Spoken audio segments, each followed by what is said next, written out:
So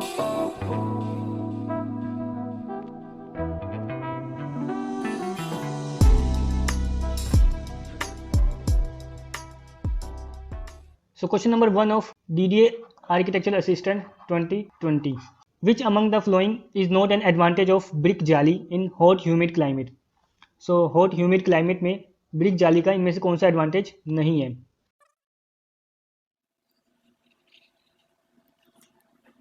So एक बार ये देख लेते हैं hot humid climate कहाँ कहाँ लाई करता है.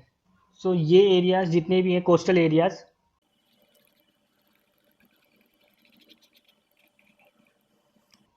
सो ये सारा एरिया हमारा हॉट ह्यूमिड क्लाइमेट या वार्म ह्यूमिड क्लाइमेट के अंदर आता है.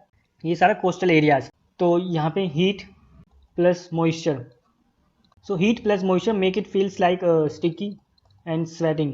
तो पूरा दिन पसीने और स्टिकी सा फील होता है यहाँ पे. हॉट भी है एंड ह्यूमिडिटी भी है.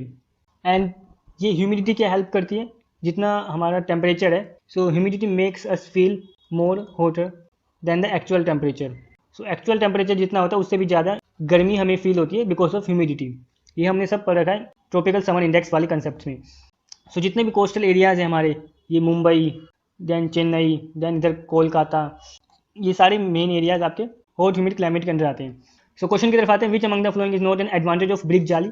तो ब्रिक जाली आपको पता ही है किसी भी टाइप की हो सकती है. ये अगर 2 ब्रिक हैं, देन यहाँ पे एक ब्रिक लगा दी. सो ब्रिक जाली का कौन सा एडवांटेज नहीं है? वेंटिलेशन.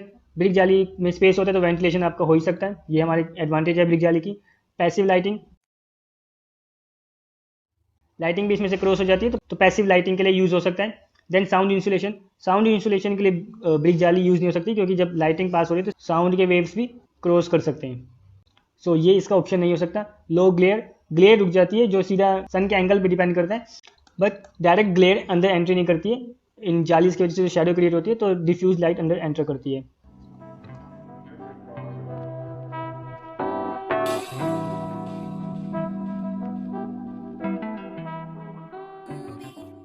सो हमारा first option third is correct कि साउंड इंसुलेशन के लिए ब्रिक जाली का यूज़ नहीं हो सकता, और साउंड इंसुलेशन के लिए ब्रिक जाली का यूज़ किसी भी क्लाइमेट में नहीं हो सकता. Next is question number 2. The term pendentive refers to which of the following. So हमने पेंडेंटिव पहले भी हिस्ट्री की बुक्स में कई बार, हिस्ट्री की वीडियोस में कई बार पढ़ रखा है. सो ऑप्शन की तरफ आते हैं direct. First is a plan type of Byzantine churches. Byzantine churches का अगर हम प्लान देखें, ये हमने पढ़ रखा था कि आपको एक बाइजेंटाइन की एक बिल्डिंग याद होनी चाहिए. अगर हम हैगिया सोफिया का प्लान देखें तो वो पूरा सेंट्रल एक्सिस है. सेंट्रल एक्सिस पे बाइजेंटाइन के चर्चेस बेस होते थे, जिसको पेंडेंटिव नहीं कहते.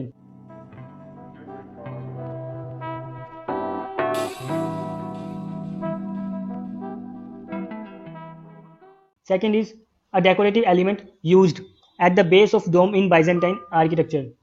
सो जो डोम बनता है उसके जो बेस के लिए, जिसको ड्रम कहते हैं, उस पर कोई डेकोरेटिव एलिमेंट को पेंडेंटिव कहते हैं. डेकोरेटिव एलिमेंट कुछ भी हो सकता है तो उसको भी पेंडेंटिव नहीं कहते. A technique to support a circular dome over a rectangular plan.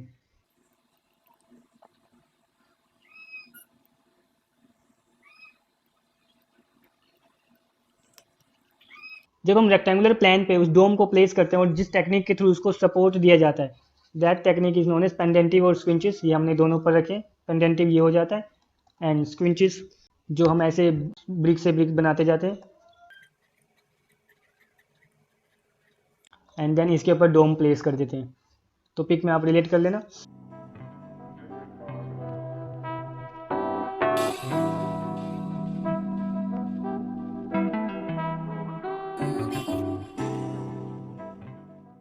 So option second का ऑप्शन थर्ड इज करेक्ट कि technique to support circular dome over rectangular plan.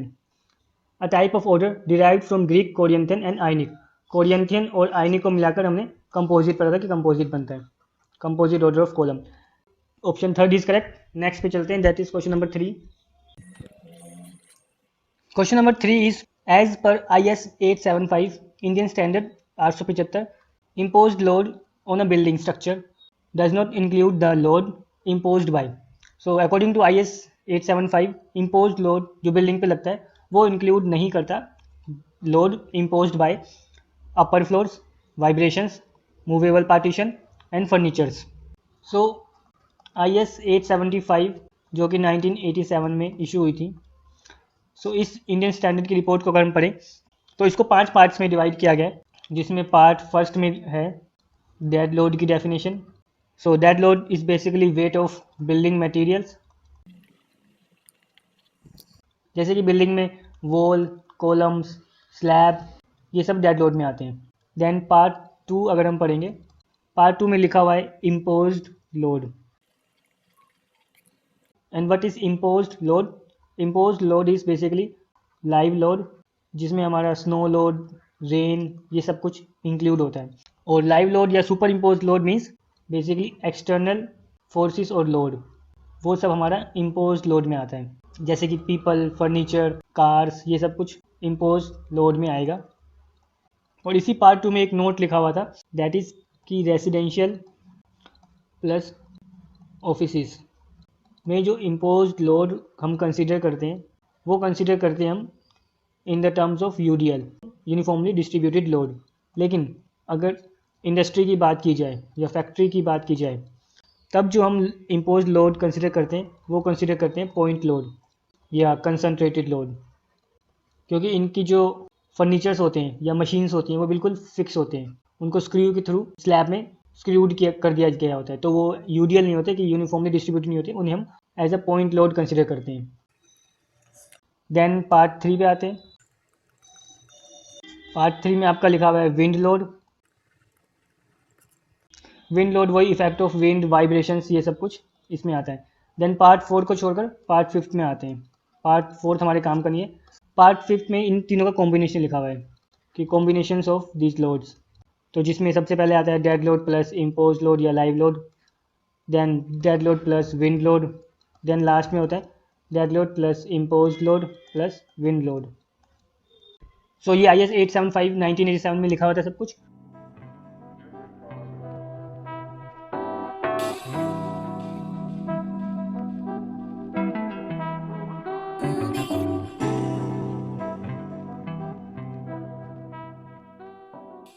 सब क्वेश्चन की तरफ आते हैं। इम्पोज लोड अगर बिल्डिंग पे लग रहा हो तो वो किसके लोड को कंसिडर नहीं करता है? Option R upper floor. Upper floor को हमने देख लिया कि फ्लोर के जो भी लोड होते हैं वो हमारा, सॉरी पार्ट 1 डिलीट हो गया, वो हमारे डेड लोड में आता है। सो ये आंसर हो सकता है। Vibrations, movable partitions and furnitures, ये सब हमने देख लिया कि ये सब इम्पोज लोड में आते हैं। सो क्वेश्चन नंबर 3 का option first is correct. Upper floor या डेड लोड या अपर वॉल कॉलम्स के थ्रू जो भी लोड इम्पोज किया जाता है वो सब कुछ इम्पोज लोड में नहीं, वो डेड लोड में आता है। तो थर्ड का option first is correct. Next पे चलते हैं, क्वेश्चन नंबर 4।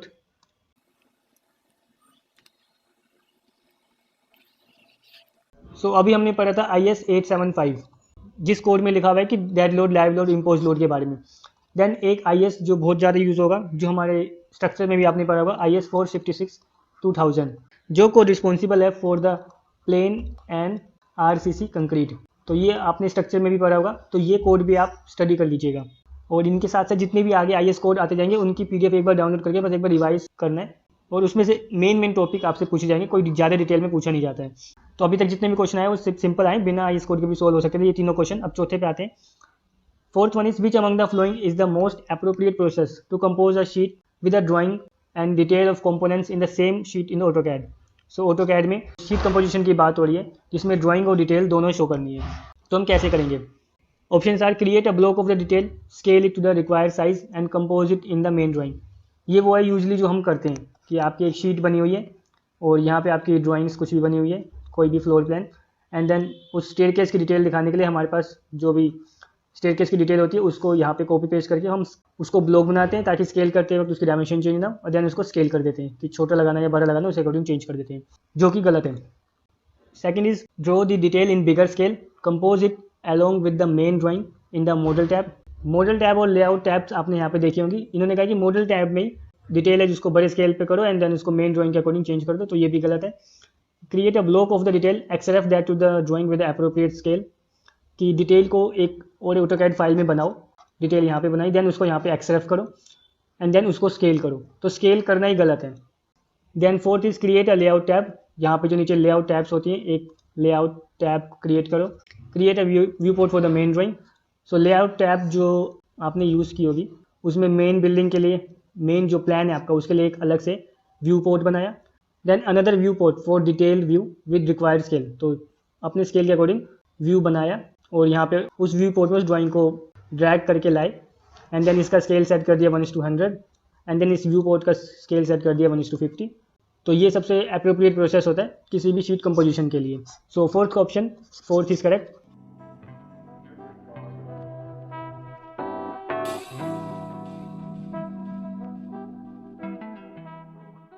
ये चारों क्वेश्चन इजी थे, ये चारों क्वेश्चन आपको आने चाहिए थे। नेक्स्ट क्वेश्चन पे चलते हैं, that is question number 5 is as per IS 883, ये IS कोड भी नोट कर लेना। What should be the minimum bearing for timber beams if it is supported on a brick wall. So timber beams के लिए minimum bearing length कितनी चाहिए अगर वो सपोर्ट है on a brick walls, 50, 150, 240 and 75। So what is bearing length, what should be the minimum bearing length. Bearing आपने सुना होगा लोड बियरिंग स्ट्रक्चर्स या load bearing wall, load bearing columns and load bearing beams भी, जो basically responsible होती हैं for bearing the load. So bearing length क्या होगी, बियरिंग लेंथ होती है basically length of beam under which concentrated load transferred to supporting structure below। so bearing length होती है कि length of beam under which concentrated load transferred to supporting structure below। so अगर ये आपकी bearing beam मतलब beam है और उसके नीचे ये दो columns हैं या wall मान लीजिए, तो इसमें bearing length क्या होगी, bearing length is the length of the beam under which concentrated load, जो इस बीम के ऊपर जितना भी कंसनट्रेटेड लोड है वो ट्रांसफर हो रहा है, transfer to the supporting structure below. दो सपोर्टिंग स्ट्रक्चर है हमारी और length of beam through which concentrated load transfer हो रहा है नीचे वालों में, तो वो लेंथ ऑफ बीम ये है हमारी कि इस लेंथ के थ्रू, इस लेंथ ऑफ बीम के थ्रू जितना भी लोड है वो पूरा इस जो भी नीचे सपोर्टिंग स्ट्रक्चर है उसमें ट्रांसफर हो रहा है। तो this red area, this red length of the beam is known as bearing length. या आप सिंपल भाषा में कह सकते हो कि जो बीम है वो मतलब कॉलम के ऊपर कितनी ऊपर चढ़ी हुई है, अगर यहाँ तक पूरी पे होती तो ये पूरी लेंथ हो जाती, तो दैट इज़ बियरिंग लेंथ। और एक कंसेप्ट इसमें और सेम आता है, अगर ये हमारी एक बीम जा रही है और एक बीम यहाँ पे और देन सेकंड बीम इसके ऊपर ओवरलैप ऐसे ही करेगी, ये ब्लू कलर से मैं सेकंड बीम दिखा रहा हूँ। तो एक कंसेप्ट और होता है इसमें बियरिंग प्लेट का, तो ये जिस प्लेट के ऊपर ये दोनों बीम्स लाई करती हैं that is known as bearing plate. इस बीम के ऊपर ये बियरिंग प्लेट होगी और उस बियरिंग प्लेट के ऊपर ये हाफ हाफ हमारी दोनों बीम्स लाई कर रही होंगी, ये दो बीम्स हमारी लाई कर रही हैं। तो ये जो नीचे लेंथ होती है ये बियरिंग प्लेट की लेंथ होती है और विड्थ तो आपकी बीम की जितनी रहेगी। तो ये बियरिंग प्लेट का कंसेप्ट ही हम अभी देखेंगे कि व्हाट इज़ बियरिंग प्लेट। और अगर हम स्ट्रक्चर में देखें तो मान लीजिए ये एक बीम है और उसके ऊपर ऐसे दो सपोर्ट लग रहे हैं, तो ये बीम हमने फ्री बॉडी डायग्राम बनाया है इसका। सो ये हमारी हो जाएगी बियरिंग लेंथ। सेंटर से सेंटर हमारा होता है डिज़ाइन स्पैन, कि इस सेंटर से इस सेंटर की जो लेंथ होती है बीम की दैट इज़ डिज़ाइन स्पैन, जिसके लिए हम डिज़ाइन कर रहे होते हैं। और यहाँ से यहाँ तक का डिस्टेंस होता है clear span, and this area ये जो भी होगा, and this length of the beam is known as bearing length. So अब हम पढ़ते हैं IS 883। हम उन्हीं टॉपिक्स को डिटेल में पढ़ेंगे जो फर्स्ट टाइम आ रहे हैं, जैसे हर IS कोड हमारा फर्स्ट टाइम आ रहा है उनको डिटेल्स में पढ़ेंगे, बाकी जो पहले हमने कवर कर रखे होंगे टॉपिक्स उनको डिटेल्स में नहीं पढ़ेंगे। So IS code 883 basically code है for the design of structural timber. So to design the structural timber हम IS कोड 883 का यूज़ करते हैं और DDA में इसके बेस से बहुत क्वेश्चन आते हैं। तो हम IS कोड 883 पढ़ते हैं, उसमें सबसे पहला हमारा टॉपिक आता है कॉलम्स और उसमें आता है बॉक्स कॉलम। सो ये थोड़ा न्यू था इसलिए मैंने इसको इस वीडियो में डाल रहा हूँ। Box column is the column with the 4 members and hollow core. तो उसका कोर होलो होता है, मतलब सिंपल सा कॉलम होगा एंड वो अंदर से होलो होगा, तो that is box column. Then second topic जो इसमें आता है that is species of timber. So species of timber में on the basis of modulus of elasticity that is E and FB fiber stress. So on the basis of modulus of elasticity and fiber stress timber की जो species है उनको 3 parts में divide किया जाता है for the construction।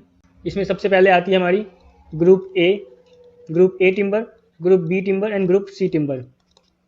Group A timber जो होती है उसमें मॉडुलस ऑफ इलास्टिसिटी आपकी 12.6 इंटू में 10⁻³ न्यूटन पर एम स्क्वायर से ज़्यादा होनी चाहिए। यानी कि आपकी ग्रुप ए की टिम्बर की मॉडुलस ऑफ इलास्टिसिटी 12.6 से इंटू में 10⁻³ न्यूटन पर एम स्क्वायर से ज़्यादा होती है। ग्रुप बी की मॉडुलस ऑफ इलास्टिसिटी आपकी 9.8 इंटू में 10⁻³ न्यूटन पर एम स्क्वायर से ज़्यादा होती है। एंड ग्रुप सी की होती है आपकी 5.6 से ज़्यादा। तो ग्रुप ए का याद रखना कि 12.6 की बात हो रही है यहाँ पे।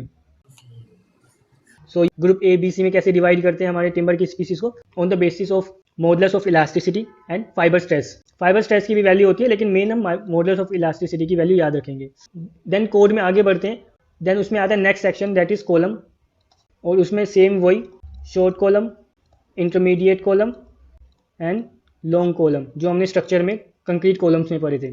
और कॉलम्स को शॉर्ट, लॉन्ग और इंटरमीडिएट बताने के लिए सेम स्लेंडरनेस रेशियो हमने देखनी होती है। So short column means when s by d value is smaller than 11, तो वो शॉर्ट कॉलम होगा। Intermediate columns when s by d 11 से k of 8 के बीच में होंगे। एंड लॉन्ग कॉलम कब होगा? जब s by d आपका k8 से भी ज़्यादा होगा।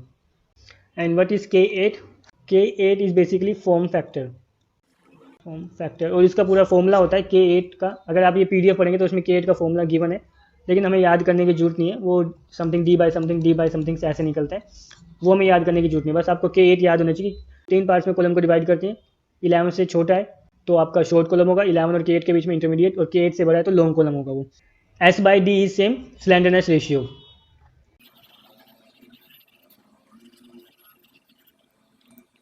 देन नेक्स्ट टॉपिक जो इसमें आता है दैट इज प्रोहिबिटेड डिफेक्ट्स। जिन टिम्बर बीम्स में ये डिफेक्ट होते हैं उन टिम्बर्स को हम यूज़ नहीं कर सकते फॉर द स्ट्रक्चर। तो कौन कौन से डिफेक्ट होते हैं जिनकी वजह से उनको अवॉइड किया जाता है?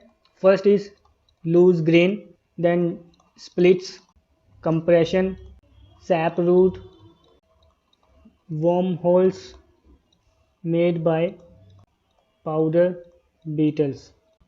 तो अगर ये सब डिफेक्ट होते हैं तो उस टिम्बर को रिजेक्ट कर दिया जाता है। और इसमें एक टॉपिक और होता है कि कौन कौन से डिफेक्ट परमिसिबल हैं। सो परमिसिबल डिफेक्ट, सो परमिसिबल डिफेक्ट्स में आता है आपका veins, but these veins should not B combined with notes, तो हम उसको कंसिडर कर सकते हैं। सेकंड आता है वर्म होल्स हो, but do should not be made by powder beetles. वो किसी और रीजन की वजह से अगर वर्म होल्स है तो उसको हम एक्सेप्ट कर सकते हैं उस टिम्बर को। अगर वो पाउडर बीटल्स की वजह से तो उसको एक्सेप्ट नहीं कर सकते। देन इसमें एक टॉपिक और आता है timber first choice, timber second choice and temporary timber. Temporary structure के लिए कौन सा टिम्बर यूज़ करते हैं? For temporary structure first choice के लिए हम टिम्बर यूज़ करते हैं हर्टवुड, और उसमें ड्यूरेबिलिटी बहुत ज़्यादा, उसकी ड्यूरेबिलिटी ज़्यादा हो। So heartwood with high durability plus with A, B and C treatability. Heartwood की ड्यूरेबिलिटी ज़्यादा और उस टिम्बर की ट्रीटेबिलिटी A, B, C वाली कैटेगरी की हो। सेकंड आता है हर्टवुड ऑफ मॉडरेट ड्यूरेबिलिटी, उसकी ड्यूरेबिलिटी मॉडरेट की हो एंड ट्रीटेबिलिटी है वो D क्लास की हो। देन टेम्परेरी स्ट्रक्चर में लो ड्यूरेबिलिटी उसकी लो हो और जो ट्रीटेबिलिटी है वो उसकी E क्लास की हो, तो वो टेम्परेरी स्ट्रक्चर के लिए यूज़ किया जाता है। अब आते हैं हम अपने स्ट्रक्चर की तरफ। बस दो टॉपिक और है इसमें, दैट इज़ विड्थ, कि विड्थ ऑफ टिम्बर कितनी होनी चाहिए। So minimum width of beam, अगर हम बीम की बात करें, जो टिम्बर बीम होगी उसकी मिनिमम विड्थ होनी चाहिए, मतलब that should not be less then 50 mm। 50 mm से उसकी विड्थ कम नहीं होनी चाहिए। या फिर जो भी स्पैन है उसका 1/50 ऑफ स्पैन, उससे कम नहीं होनी चाहिए। मान लीजिए अगर 3 मीटर की स्पैन है, जो बीम है उसका 3 मीटर स्पैन है, तो उसको 1/50 करेंगे तो 50, और ये आ गया 60। सो दिस इज 60 mm। उस बीम की विड्थ 50 mm से कम नहीं होनी चाहिए या 1/50 ऑफ द स्पैन से कम नहीं होनी चाहिए। Then next is depth of the beam should not be less than 3 times of its width. तो जो भी विड्थ है 50 mm या 60 mm जो आएगी, उस बीम की डेप्थ उसकी 1/3 से ज़्यादा होनी चाहिए हमेशा। अगर यहाँ पे हम 50 ले रहे हैं तो यहाँ पे जो बीम आएगी मतलब 3 times आएगी, यानी कि 150। तो that is depth of the beam. अब आते हैं हम अपने इस टॉपिक की तरफ, जिस टॉपिक पे क्वेश्चन आया है, दैट इज़ बियरिंग। बियरिंग हमने पढ़ ही लिया था पहले कि बियरिंग लेंथ क्या होती है, बियरिंग स्पैन क्या है। सो बियरिंग है कि जब फ्लेक्सुरल मेंबर जो बीम है when supported on a concrete wall या ब्रिक वॉल, तो उसकी bearing length should not be less then 75 mm। So 75 mm से कम उसकी लेंथ नहीं होनी चाहिए। एंड वॉल प्लेट जो है वो 75 इंटू में 40 का होना चाहिए। ये बियरिंग प्लेट थी, ये यहाँ पे हम बात करें वॉल प्लेट की। सो और इसमें हमने टिम्बर इंसर्ट किया है। तो जो टिम्बर की बियरिंग लेंथ है यानी कि this should not be less then 75 mm। तो ये 75 mm से कम नहीं होनी चाहिए, मतलब 75 mm तो कम से कम इंसर्ट होना चाहिए। और इसके नीचे जो वॉल प्लेट लगाई जाती है, टिम्बर की स्ट्रक्चर में आपने पढ़ी होंगी व्हाट इज़ वॉल प्लेट, जो वुडन का एक ब्लॉक लगाया जाता है बेसिकली है, ये भी वुड टिम्बर और ये भी यूजली टिम्बर ही होती है, तो इसको वॉल प्लेट कहते हैं। और ये हमारी 75/40 की होनी चाहिए, 75/40। तो 75 तो आपका ये हो गया एंड दिस शुड बी 40, तो दैट इज़ वॉल प्लेट। अब आते हैं इस क्वेश्चन की तरफ।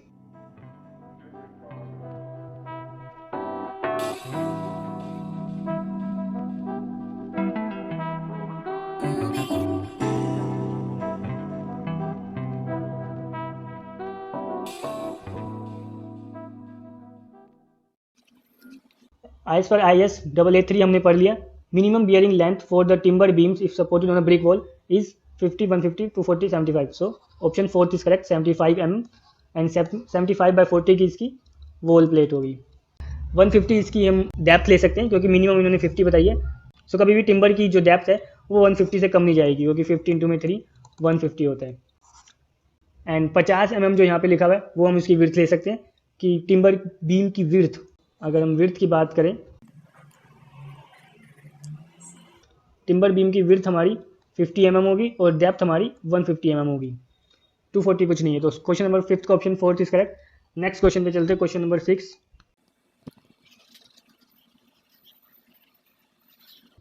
Question number 6 is what is the preferred alignment of stones in construction of semi circular stone arch. तो सेमी सर्कुलर स्टोन आर्च की कंस्ट्रक्शन में किस अलाइनमेंट को प्रेफरेंस दी जाती है। तो सबसे पहले हम देख लेते हैं सेमी सर्कुलर आर्च।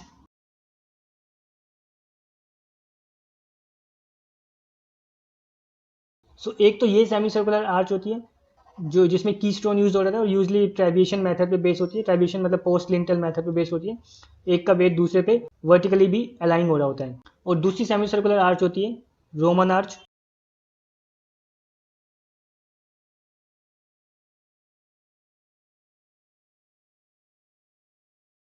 एंड दूसरी होती है रोमन आर्च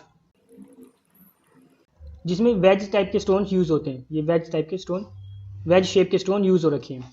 सो रोमन आर्च का बेसिकली इन्वेंशन क्यों हुआ था, क्योंकि इस टाइप के आर्च में हमारा स्पैन ज़्यादा बड़ा नहीं हो सकता, स्पैन हमारा फिक्स होता है। देन आई थी रोमन आर्च। पहले हमारे पास बीम बनाने के लिए RCC का कुछ भी नहीं होता था, रीइंफोर्समेंट बार्स नहीं होते थे, तो टेंशन में हमारे जितने भी स्टोन की स्लैब्स या बीम बनती थी वो सब टेंशन में आके टूट जाती थी, क्योंकि स्टोन जो है वो कंप्रेशन में अच्छे होते हैं, टेंशन में अच्छा बिहेव नहीं करते हैं वो, because stone have more compressive strength. Then आई फिर हमारी Roman arch. Roman arch basically can be consider as a great achievement in the bridge design, क्योंकि जो इसकी शेप ऑफ आर्च जो थी,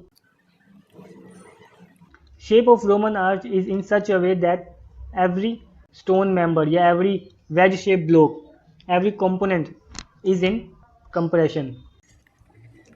कुछ भी टेंशन में नहीं होता था, सब कुछ कंप्रेशन में होता था। और स्टोन तो कंप्रेशन में अच्छा ही होता है क्योंकि, और स्टोन अगर टेंशन में होता तो वैसे भी बियर नहीं कर पाते, तो सब कुछ उन्हें कंप्रेशन में करना था और स्टोन कंप्रेशन में अच्छा होता है। तो उन्होंने शेप ऑफ आर्च ऐसी बनाई कि सारे कंपोनेंट्स कंप्रेशन में ही थे। और इसकी वर्किंग क्या थी, semi circular structure is basically converting the vertical force of gravity to divert weight onto its two abutments। So जो सेमी सर्कुलर शेप थी ये बेसिकली जो भी वर्टिकल लोड था वो सारा लोड एबटमेंट पे जाके ट्रांसफ़र कर रही थी। अगर हम इसका एक वेज ब्लॉक उठाएं, ये कोई सा भी ब्लॉक उठा के देखें, तो इस पर जो ग्रेविटी की तरफ फोर्स लग रहा है वो इस टाइप से लग रहा है, बट जो वर्टिकल फोर्स ऑफ ग्रेविटी है वो रेजिस्ट हो जाता था आपका force of stone above and stone below. तो इसमें इस स्टोन के थ्रू जो पुश फोर्स लग रहा था और इस स्टोन के थ्रू जो पुश फोर्स लग रहा था, उसके थ्रू जो भी वर्टिकल फोर्स था वो रेजिस्ट हो जाता था और सारा फोर्स धीरे धीरे कन्वर्ट होकर आपका ये जो यहाँ पे अबेटमेंट्स होते थे उनमें ट्रांसफर हो जाता था। और उन्होंने ये आर्च बनानी शुरू कैसे की थी? सिंपल सा एक वुडन पहले माउल्ड बनाते थे जितनी लंबी उन्हें स्पैन चाहिए, देन उसके ऊपर सीमेंट या कंक्रीट जो रोम वालों ने डिस्कवर किया था स्टिकी मटेरियल कंक्रीट टाइप का वो बिछाते थे, देन उसके बाद उसके ऊपर स्टोन्स रखे, देन उसके बाद उन स्टोन्स के ऊपर वो स्टिकी मटेरियल गिरा दिया वापस, तो ये पूरा एक स्ट्रक्चर बन जाता था। और हर स्टोन का लोड इसके ऊपर ट्रांसफ़र होते होते इनके ऊपर जो भी लोड होता था वो ऐसे डिस्ट्रीब्यूट होता था और लास्ट में जाके एबेटमेंट्स में जाके ट्रांसफ़र हो जाता था। This is the history of semi circular arch. अब आते हैं ऑप्शंस की तरफ।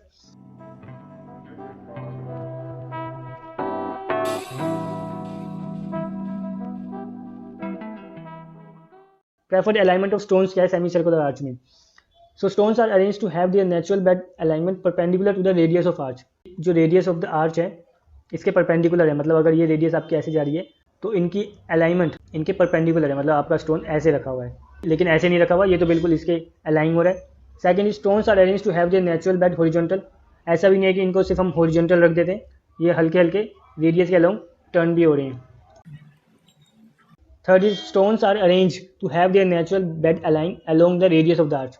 सो जो ये जो स्टोन्स हैं वो हमारे रेडियस ऑफ द आर्च को ही अलाइन कर रहे हैं अगर हम इनकी शेप्स देखें तो। So third option might be answer.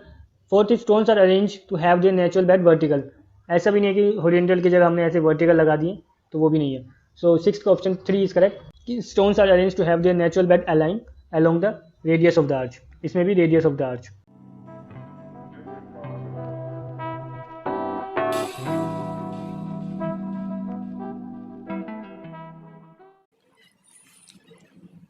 Question number 7 is which of the following space of residence can be classified as a semi public space? So इन सब ऑप्शन में से सेमी पब्लिक स्पेस कौन सा है रेजिडेंस में? Dining room, entry porch, living room and terrace. तो ये जो सिंपल आंसर है, the semi public space is the basically outdoor space, but that is space तो आउटडोर है लेकिन वो प्राइवेटली ओन है, मतलब किसी प्राइवेट बंदे का है, लेकिन वो ओपन स्पेस भी है। तो डाइनिंग रूम प्राइवेट बंदे का ही है ऑफकोर्स रेजिडेंस में, लेकिन वो ओपन नहीं होता। एंट्री पोर्च आपकी सेमी पब्लिक स्पेस में कंसीडर की जा सकती है क्योंकि वो होती हमारी घर की एंट्री पोर्च है, प्राइवेटली ओनर की होती है, बट वहाँ पे कोई भी आके आ सकता है वहाँ पे। लिविंग रूम आपका प्राइवेटली होता है, टेरेस भी आपका प्राइवेटली होता है, आउटडोर स्पेस नहीं होता। सो सेवंथ का ऑप्शन सेकंड इज करेक्ट कि entry porch is classified as a semi public space, और यू कैन से कि outdoor space which is privately owned.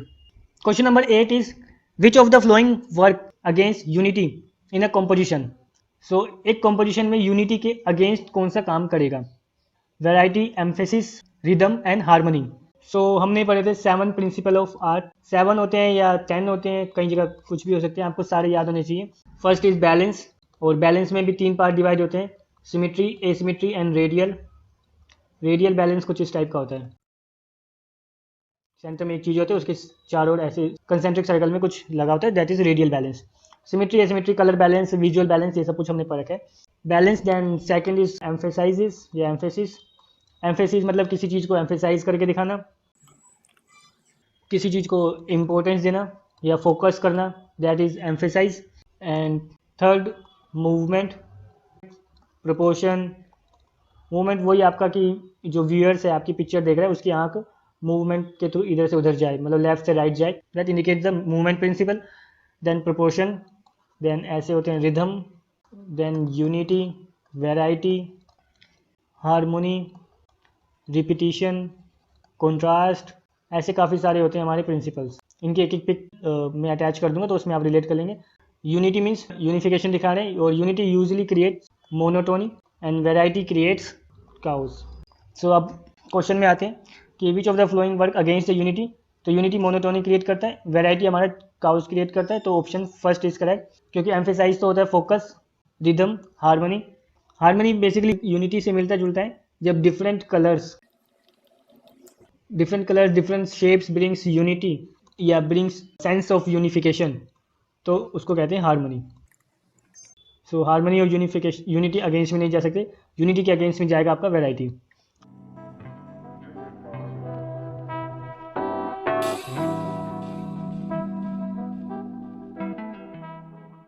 So first is correct.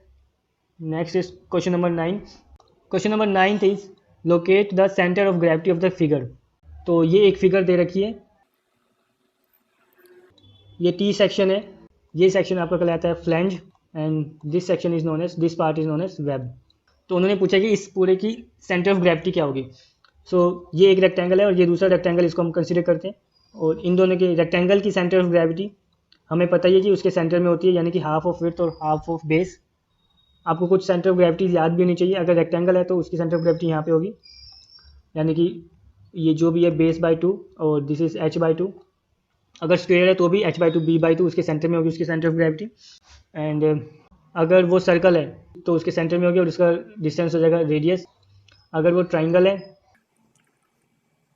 तो उसकी सेंटर ऑफ ग्रेविटी उसके h/3 में consider की जाती है, यानी कि ये जो भी हाइट होगी h/3। अगर सेमी सर्कल की बात करें तो उसकी सेंटर ऑफ ग्रेविटी यहाँ पे लाई करती है, ये यहाँ से यहाँ तक हो जाता है रेडियस यानी कि r, और ये जो हाइट होगी ये होती है हमारी 4r/3 पाई। तो ये 3-4 शेप्स हैं जिनकी सेंटर ऑफ ग्रेविटी आपको याद होनी चाहिए, उनके बेस पर आप क्वेश्चन कर सकते हैं। तो इसकी सेंटर ऑफ ग्रेविटी अगर हम निकालें तो अच्छा, यूजली इन क्वेश्चंस में एक्सिस ऑफ रेफरेंस गिवन नहीं होता, तो एक्सिस ऑफ रेफरेंस आपको बनाना पड़ता है। Axis of reference usually X Y जो देते हैं, एक्स कंसिडर करते हैं जहाँ पे भी बॉडी का सबसे नीचे वाला पार्ट होता है, यानी कि इसको हम एक्स कंसिडर कर रहे हैं, और जो सबसे लेफ्ट हैंड साइड होता है उसको हम वाई कंसिडर करते हैं। सो इस क्वेश्चन में अगर हम देखें तो इस रेक्टेंगल का सेंटर ऑफ ग्रेविटी यहाँ लाई करेगा और इस रेक्टेंगल का सेंटर ऑफ ग्रेविटी यहाँ लाई करेगा, और ये हमारा हो जाएगा 20 क्योंकि ये पूरी 40 है, तो this is 20 and this is also 20।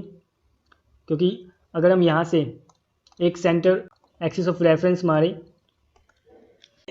अगर हम एक कट एक्सिस मारे एक्स एक्सिस के अलोंग, एक्स एक्सिस के पैरेलल, तो इस एक्सिस के ऊपर सिमेट्री बनती है और इस एक्सिस के नीचे सिमेट्री बनती है।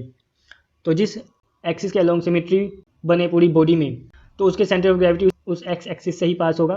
तो सेंटर ऑफ ग्रेविटी की वाई वैल्यू है वो हमारी 20 फिक्स हो जाती है, क्योंकि जो सेंटर ऑफ ग्रेविटी है इस पूरी शेप की वो यहीं कहीं लाई करेगी। तो ये हमारा फिक्स हो गया। अब हमें एक्स वैल्यू निकालनी है कि इस वाई एक्सिस से कितनी दूर लाई करेगा, ये वैल्यू हमें निकालनी है सेंटर ऑफ ग्रेविटी की।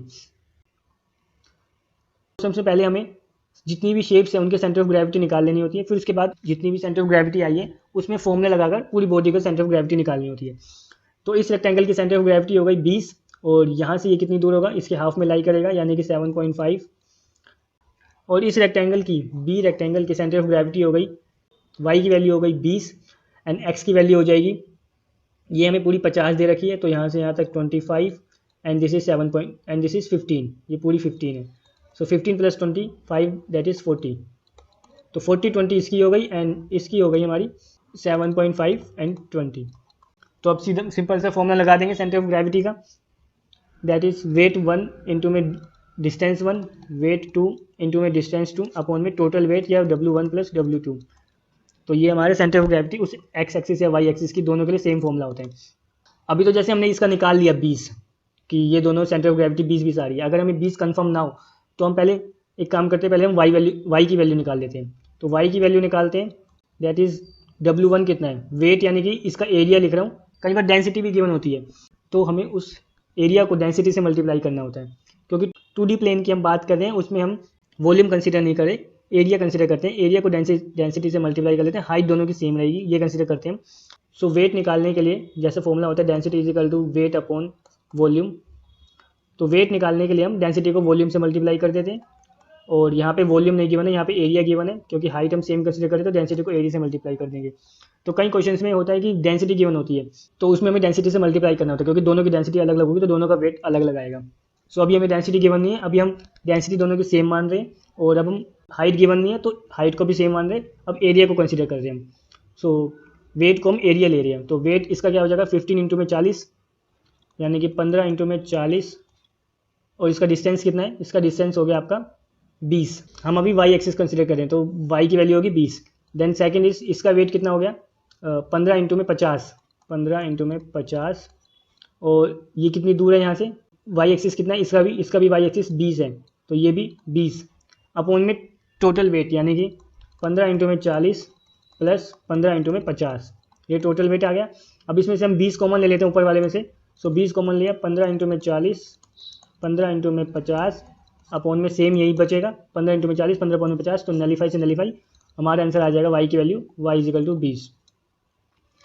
ठीक है, अब सेम करते हैं हम x के लिए।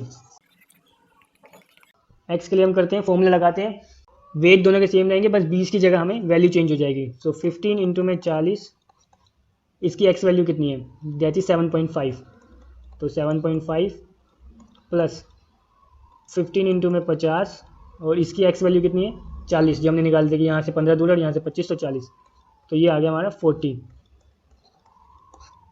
अपॉन में 15 इंटू में 40 प्लस 15 इंटू में 50।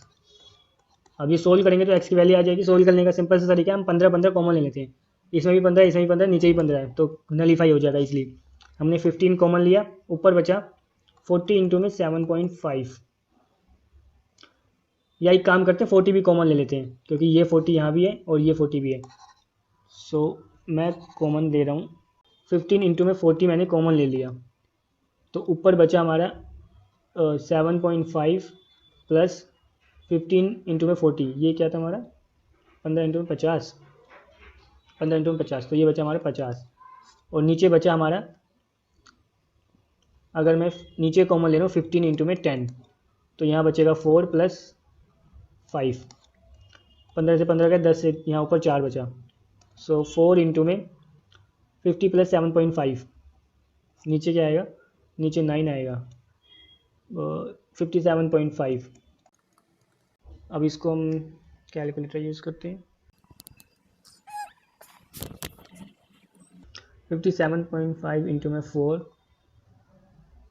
डिवाइड बाई 9, 25.55, सो 25.55, ये हमारे पास एक्स वाई की वैल्यू आ गई। अब ऑप्शन देखते हैं, 25.55 20, ये हमारा पहला ऑप्शन ही सही है, 25 ये 20 20, so option first is correct, 25 और 20। अगर आप 20 चलो उन्होंने 3 ऑप्शन में देख लिया, दे दिया, वैसे भी अब फिगर को देखते ही पता लगा सकते हो कि 20 तो हो गई वाई एक्सिस में, तो ये ऑप्शन तो बिल्कुल भी हो नहीं सकता। तो ये था सेंटर ऑफ ग्रेविटी निकालने का तरीका।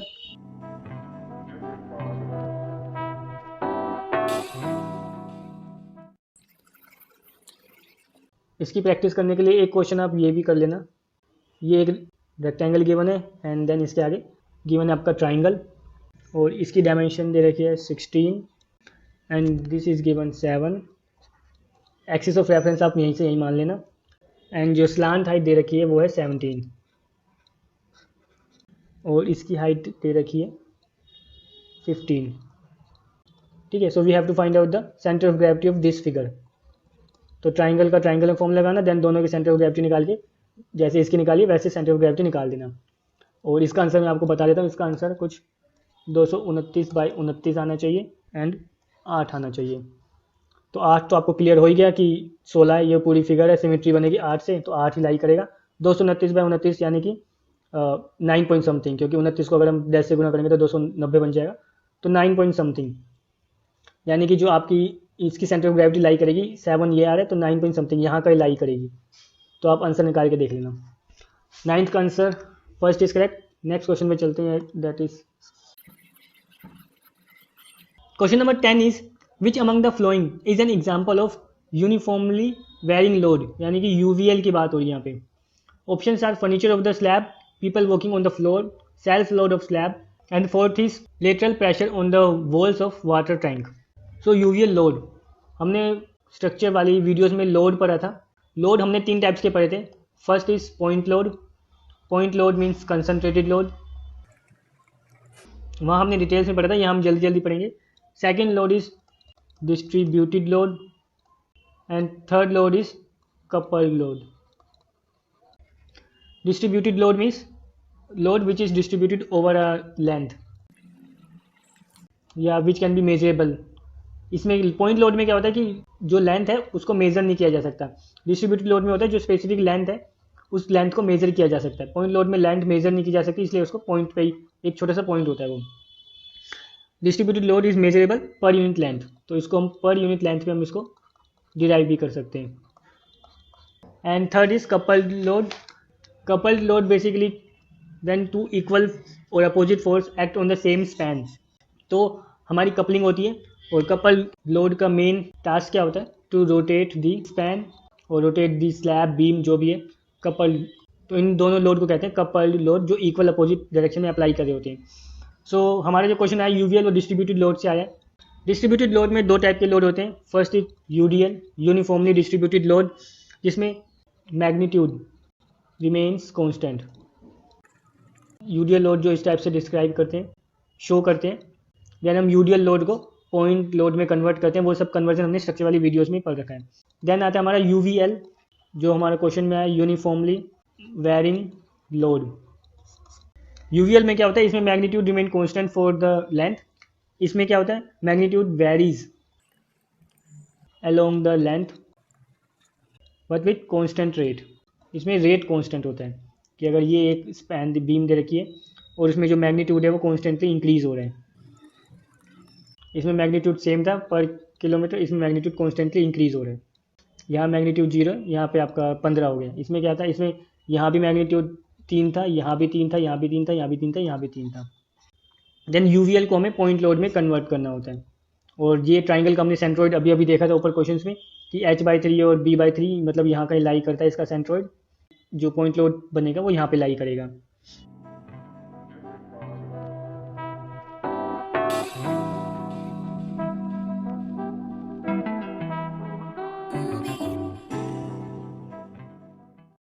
अब हम आते हैं क्वेश्चन की तरफ कि यूवीएल हमारा furniture of the slab.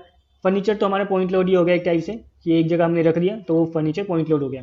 People walking on the floor, people walking on the floor को हम कंसीडर करते हैं यूडीएल में, यूनिफॉर्मली डिस्ट्रीब्यूटेड होता है। Self load of slab, self load of slab भी यूडीएल है एक टाइप से, या पॉइंट लोड को उसको हम बाद में कन्वर्ट कर लेते हैं। Fourth is lateral pressure on the walls of water tank. अगर हम एक वाटर टैंक कंसिडर करें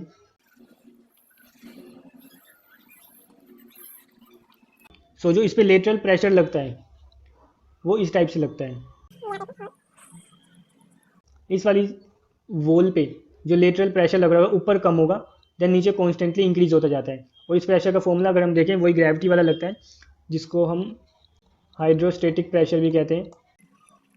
और प्रेशर का फॉर्मूला सिंपल सा, या फोर्स का फॉर्मूला सिंपल वही है, दैट इज डेंसिटी इंटू में ग्रेविटी इंटू में हाइट।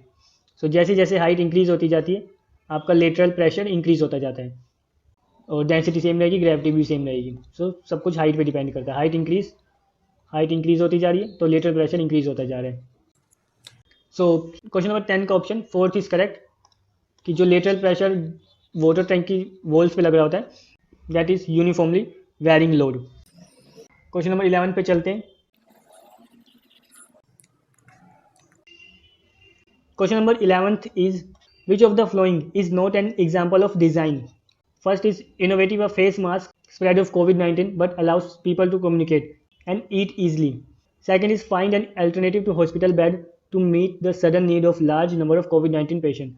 तो ये तो डिज़ाइन लगी रहा है। Deriving the ideal spacing between restaurant tables to prevent spread of COVID-19. Fourth is develop a door opening mechanism which does not require hand touch. ये भी एक टाइप का डिज़ाइन है कि डेवलपिंग अ डोर मैकेनिज्म जिसमें हाथ लगाने की जरूरत नहीं है। First is innovating a face mask prevent कोविड-19 और allow to communicate and eat easily. तो ये भी हमारा डिज़ाइन का पार्ट है। Third is deriving the ideal spacing between restaurant tables to prevent spread of कोविड-19। तो ये तो सोशल डिस्टेंसिंग का पार्ट हो गया कि सोशल डिस्टेंसिंग अगर 2 मीटर की क्या रखे तो हमें 2 मीटर स्पेस देना होगा, एंड 3 मीटर की क्या रखे तो 3 मीटर स्पेस देना होगा, सो दैट कोविड-19 स्प्रेड ना हो। तो ये डिज़ाइन नहीं है। Which is not an example of design. 11th का option third is correct. Question number 12 पे चलते हैं। Question number 12 is which of the flowing statements is incorrect. तो इन चारों स्टेटमेंट्स में से कौन सी इनकरेक्ट होगी। फर्स्ट इज द अर्ली वैदिक पीरियड वाज मेनली अर्बन। ये तो पहले ही गलत लग रही है कि वैदिक पीरियड अर्बनाइजेशन था नहीं हो सकता। सेकेंड इज द वैदिक period span between 1500 BC to 600 BC. Third is the Vedic age followed the Indus Valley civilization. Fourth is the civilization was settled in the Gangetic plain. वैदिक period की अगर हम बात करें, वैदिक पीरियड आपका architecture history के कॉन्टेक्स्ट के लिए भी इंपॉर्टेंट है और DDA के GK के लिए भी इंपॉर्टेंट है। अगर हम इंडियन हिस्ट्री टाइमलाइन को स्टडी करें, या अगर हम ये देखें कि how chronological order between ancient India to modern India अगर हम देखें तो उसको हम 3 पार्ट्स में डिवाइड करते हैं। First is ancient India, then second is medieval and third is modern India.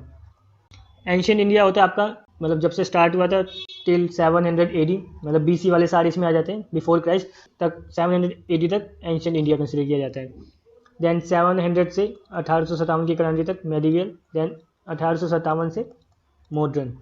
सो अभी हम एंशियंट इंडिया को स्टडी करेंगे क्योंकि उसी से क्वेश्चन आया। सो एंशियंट इंडिया में सबसे पहले आता है हमारा मेहर घर कल्चर। इसमें हम सिर्फ मेन देखेंगे, मतलब जिसके बेस पे कभी क्वेश्चन आ सकता है। तो सबसे पहले मेहरगढ़ कल्चर 7000 से 3300 BC। देन आया था हमारा Indus valley civilisation, Indus valley civilisation जो हुआ था 3000 से 1500 BC।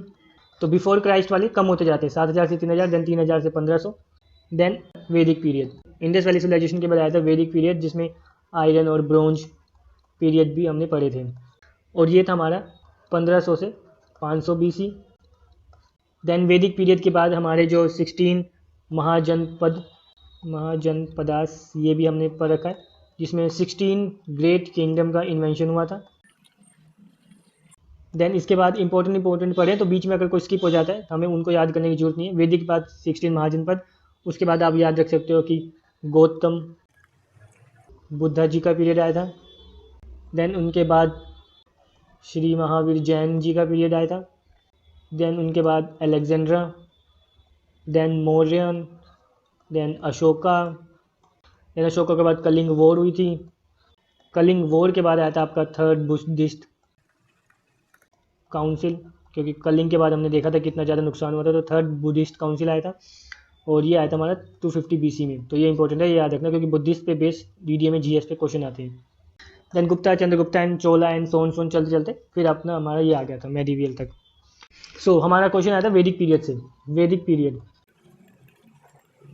Period means composition of वेद। इसमें हमारे जो वेद थे वो सब इन्वेंशन हुए थे, और वेद हमारे क्या क्या थे, Rigveda, then Samaveda, then Yajurveda and Atharvaveda. Vedic period की अगर हम बात करें तो जो इनकी इकोनॉमी थी, economy was totally based on agriculture plus kettles, पशुपालन और एग्रीकल्चर पे पूरी तरह बेस्ड थी इकोनॉमी। और 4 मेन वर्ण थे, जिसमें सबसे पहले आते हैं हमारा ब्राह्मण, देन क्षत्रिय, वैश्य, शूद्र। ब्राह्मण हो गए आपके पंडित प्राइस्ट, देन क्षत्रिय वॉरियर्स, वैश्य हो गए हमारे फार्मर्स एंड शूद्र हो गए लेबरर्स। और इसी में वैदिक पीरियड में वेद हुए थे, यानी पर्पस ऑफ लाइफ, फिलोसफी सब यहीं पे इवोल्व होना स्टार्ट हुआ था।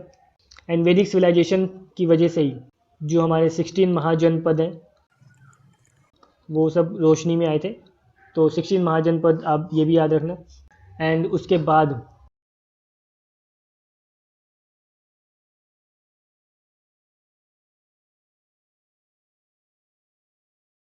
ये जितना भी एरिया मैं अभी इसमें हाईलाइट कर रहा हूँ ब्लू कलर से, ये सारा एरिया है गंगेटिक प्लेन्स, गंगेटिक प्लेन। सो इंडो आर्यंस हमारे सारे माइग्रेट कर गए थे इस तरफ और इंडिया की तरफ भी आ गए थे, तो इंडियन सब कॉन्टिनेंट में सेटल हो गए थे और ये नॉर्थ वेस्ट रीजन में सारे सेटल हुए थे ये इंडो आर्यंस। और पानी के पास इन्हें रहना ही था क्योंकि सिविलाइजेशन उस वक्त पानी के पास ही रहती थी। सो गंगा को चूज़ किया और गंगेटिक प्लेन्स में उनकी सिविलाइजेशन आगे बढ़ी।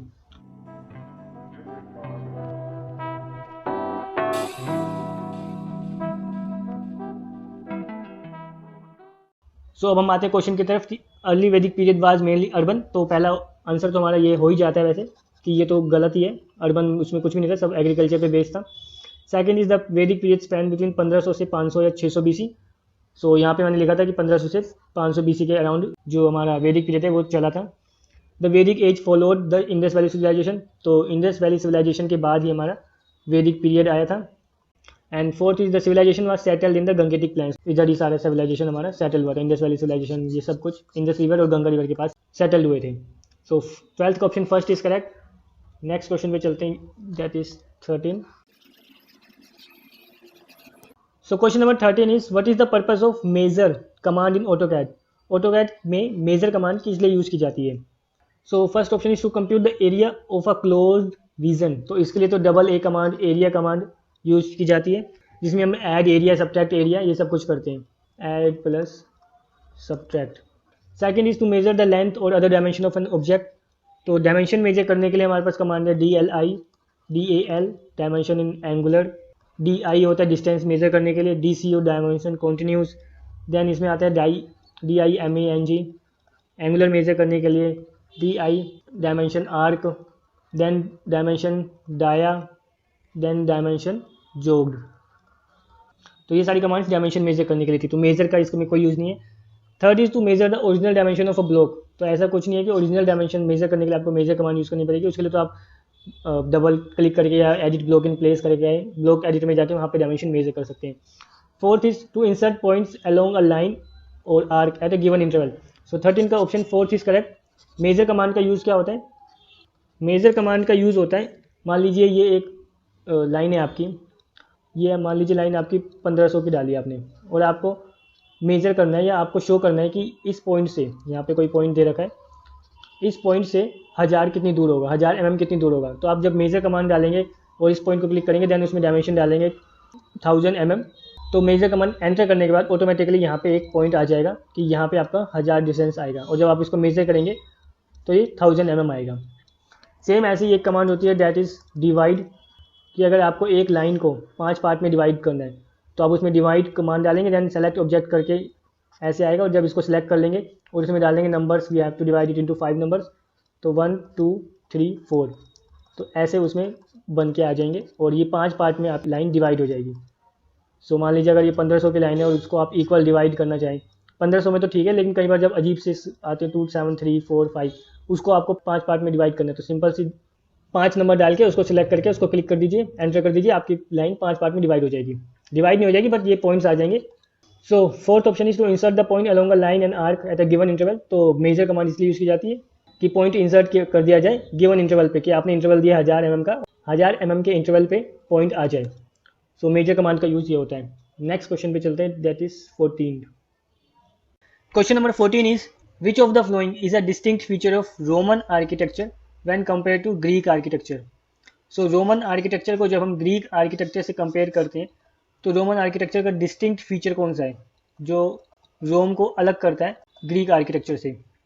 Options are the use of arches and vaults, presence of stylobate, post and lintel construction, use of Doric, Ionic and Corinthian orders. So 14 का ऑप्शन फर्स्ट इज करेक्ट। ये तो हमने अभी भी पढ़ा, रोम ही थे जिन्होंने आर्चिस और वोल्ट का डिस्कवर किया था, उससे पहले आर्चिस और वोल्ट नहीं यूज होती थी कहीं भी ग्रीक आर्किटेक्चर में या इजिप्ट में। So arches and vault not commonly found in Greek architecture.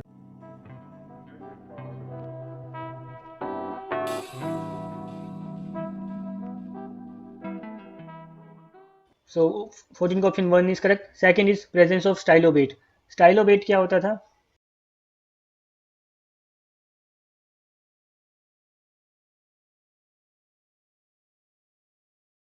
सो ये टिपिकल ग्रीक आर्किटेक्चर का एक कॉलम का सेक्शन है। सबसे ऊपर हमारा होता था पेडिमेंट, देन उसके बाद एंटाबलेचर, और एंटाबलेचर में 3 चीज़ें डिवाइड होती थी, आर्किटेक्चर, फ्रीज, कॉर्निस, वो मैं अभी दिखा नहीं रहा हूँ। देन आता था हमारा कॉलम, कॉलम में ये आ गया हमारे फ्लूट्स। देन जो कॉलम का बेस होता था that is known as stylobate, and ये दोनों स्टेप कहलाते थे हमारे स्टीरियोबेट, एंड ये पूरा कहलाता था हमारा क्रैपिडोमा। सो ग्रीक आर्किटेक्चर में स्टाइलोबेट यूज होता था। So presence of stylobate is in Greek architecture. Then post and lintel construction. So Greek architecture में जितनी भी कंस्ट्रक्शन होती थी वो सारी ट्रेबिएशन मेथड पे बेस होती थी, तो पोस्ट एंड लिंटेल कंस्ट्रक्शन तो उसमें यूज ही होता था। अगर हम देखें ग्रीक का पार्थिनोन एंड रोम का पैंथिनियन।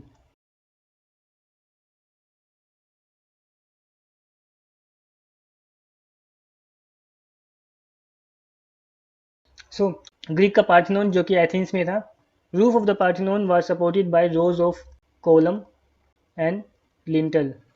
और पैंथिनोन की अगर हम रोम की बात करें तो वो उसमें जो डोम बना हुआ था उसमें post and lintel construction use नहीं हो रखी थी, उसमें तो रोम की कंक्रीट टेक्नोलॉजी यूज हो रखी थी। Then fourth is use of Doric, Ionic and Corinthian orders. ये तो ग्रीक आर्किटेक्चर की क्वालिटी है, तो ये तो रोम की हो ही नहीं सकती। सो 14 का option first is correct. Use of arches and vault is only possible in Roman architecture which is a distinct feature for the Roman architecture. और ये हुआ किस फीचर्स की वजह से था?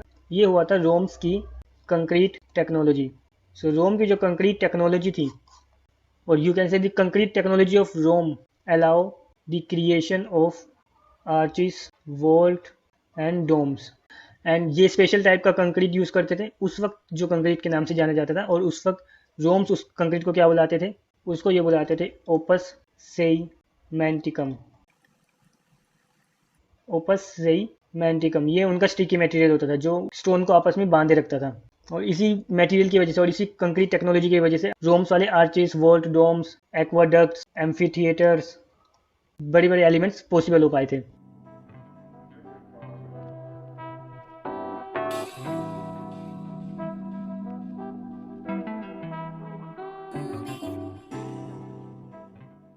So 14 का option first is correct. Next is question number 15।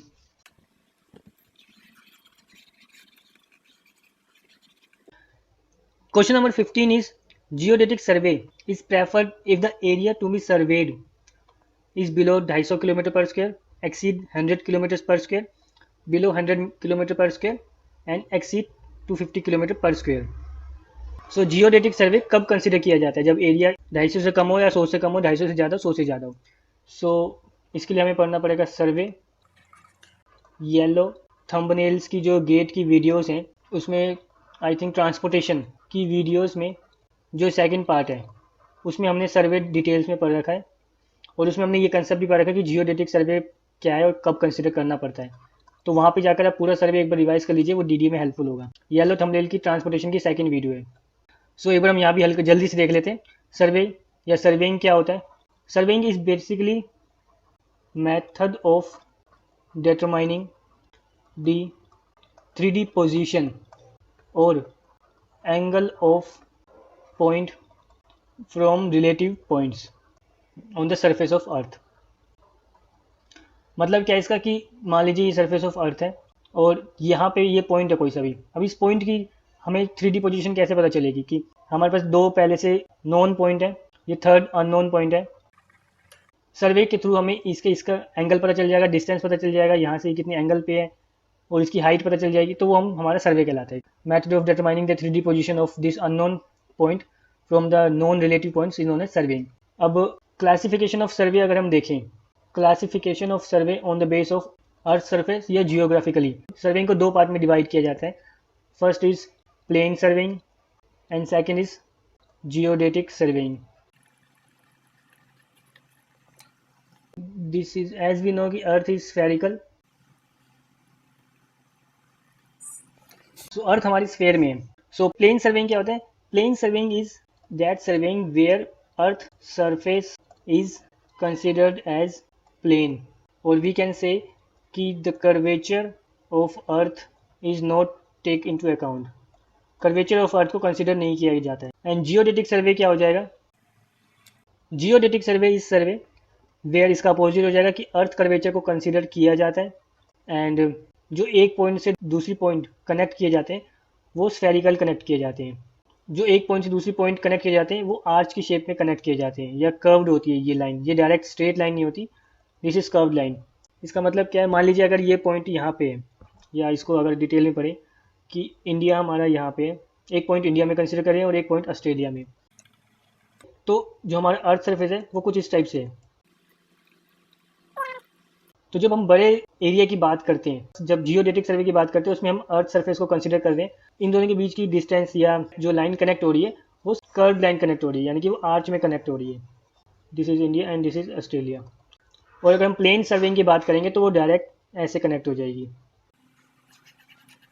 So geodetic सर्वे में हम इसको कंसिडर करेंगे एंड प्लेन सर्वे में हम इसको कंसिडर करेंगे। सो प्लेन सर्वेइंग की और क्या क्वालिटीज़ हैं? एक तो ये हो गई। Second is plane surveying is suitable for small areas और फ्लैट एरियाज, और then geodetic survey is suitable for large areas. Third is degree of accuracy for plane surveying is low and degree for accuracy for geodetic survey is high।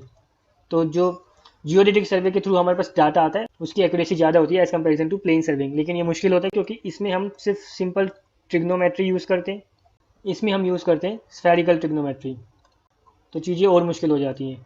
Spherical trigonometry का मतलब है हम इसको consider करेंगे sphere को, और इसमें simple हमें डिस्टेंस मेजर करना होता है।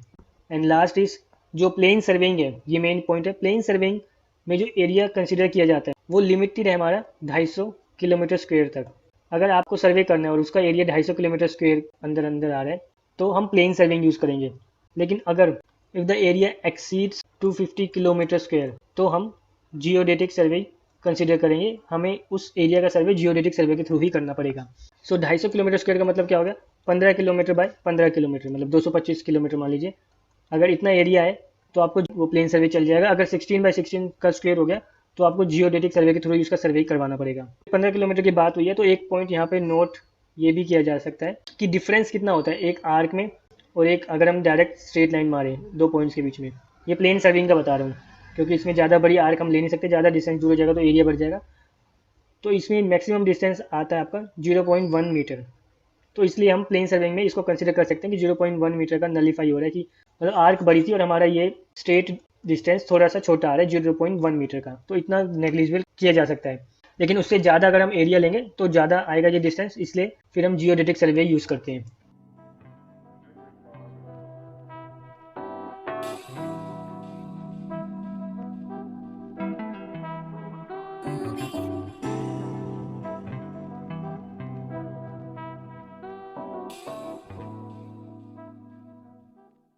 सो geodetic survey is preferred if the area to be surveyed is exceed 250 kilometre, यानी कि fourth option is correct. So अगर आपको 3 पॉइंट्स बनाने हैं, ये आर्क आपने देख लिए, तो ये हमारा बनेगा जियोडेटिक सर्वे से के थ्रू ऐसे जो कनेक्ट करेंगे हम 3 पॉइंट्स को वो ऐसे कनेक्ट होंगे, कर्व की शेप में या आर्च की शेप में लाइंस कनेक्ट होंगी, और प्लेन सर्वेइंग में वो ऐसे कनेक्ट होंगी। सो डिस्टेंस छोटा हो, मतलब एक घर का सर्वे करना हो, एक छोटे मोटे एरिया का सर्वे करना हो, तो हम कंसिडर करते हैं प्लेन सर्वेइंग को। जब बड़ा डिस्टेंस किसी सिटी का सर्वे करना हो तो हम जियोडेटिक सर्वे को कंसिडर करते हैं। और इसका आंसर फोर्थ हो गया। देन ये होगी classification based on the earth surface. So अब हम देखते हैं classification based on instrument. Instruments के बेस पे सर्वेइंग की क्या क्लासिफिकेशन होगी। सो इंस्ट्रूमेंट के बेस पे सबसे पहले आता है हमारा चेन सर्वेइंग। जियोडेटिक सर्वेइंग हमें पढ़ने की जरूरत नहीं, वो हमारे सिलेबस में नहीं आता। तो सबसे पहले आता है हमारा चेन सर्वेइंग, और ये इनकी डिटेल्स हम आगे ही पढ़ेंगे अगर आया तो, अदरवाइज आप यहाँ पे जाके पढ़ सकते हो। इस येलो थंबनेल वाली वीडियो में हमने डिटेल में पढ़ रखा है। So chain surveying, then second is plane table surveying, third is compass surveying,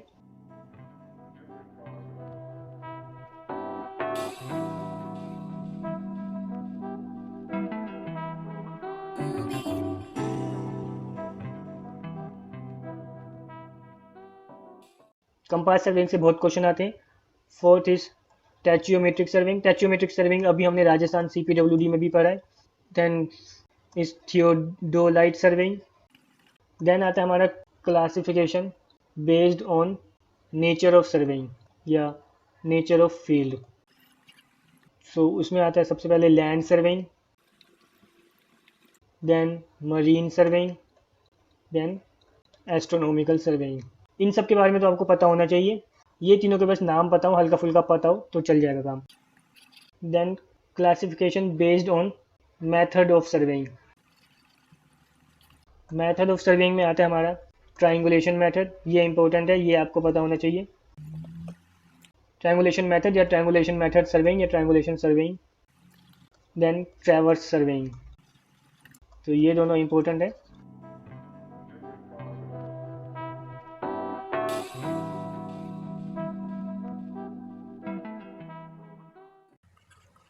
ये आपको सारे याद होने चाहिए। इस वीडियो के साथ साथ आपको पुरानी सारी वीडियोस में जितने भी आर्किटेक्चर से रिलेटेड क्वेश्चंस हैं वो सब आपको याद होने चाहिए, तभी इस वीडियो का फ़ायदा है। इसमें हम सिर्फ न्यू टॉपिक्स होंगे, उन्हीं को स्टडी करेंगे। सो 15 का option fourth is correct. Next पे चलते हैं, question number 16। So question number 16 is identifying the brick bond in given image. So we have given with the image and we have to identify कि ये कौन सा brick bond है। सो यहाँ पे कोर्स दे रखा है नीचे, सबसे पहले ए कोर्स जो हमें दिख रहा है हेडर का, जिसमें सिर्फ हेडर दिख रहे हैं। Then stretcher stretcher stretcher stretcher 1 2 3 4 5, then 5 stretcher है, देन अगेन हेडर है। और ये इन्होंने कोर्स A B कैसे कैसे हैं वो दिखा रखा है। सो ये कौन सा बॉन्ड है वो हमें आइडेंटिफाई करना है। And options we have double Flemish bond, single Flemish bond, English bond and American bond. तो एक बार हम जल्दी से सारे बॉन्ड रिवाइज कर लेते हैं। ब्रिक बॉन्ड, जिसमें सबसे पहले बॉन्ड आता है हमारा स्ट्रेचर बॉन्ड। स्ट्रेचर बॉन्ड जो 4.5 इंच का भी हो सकता है,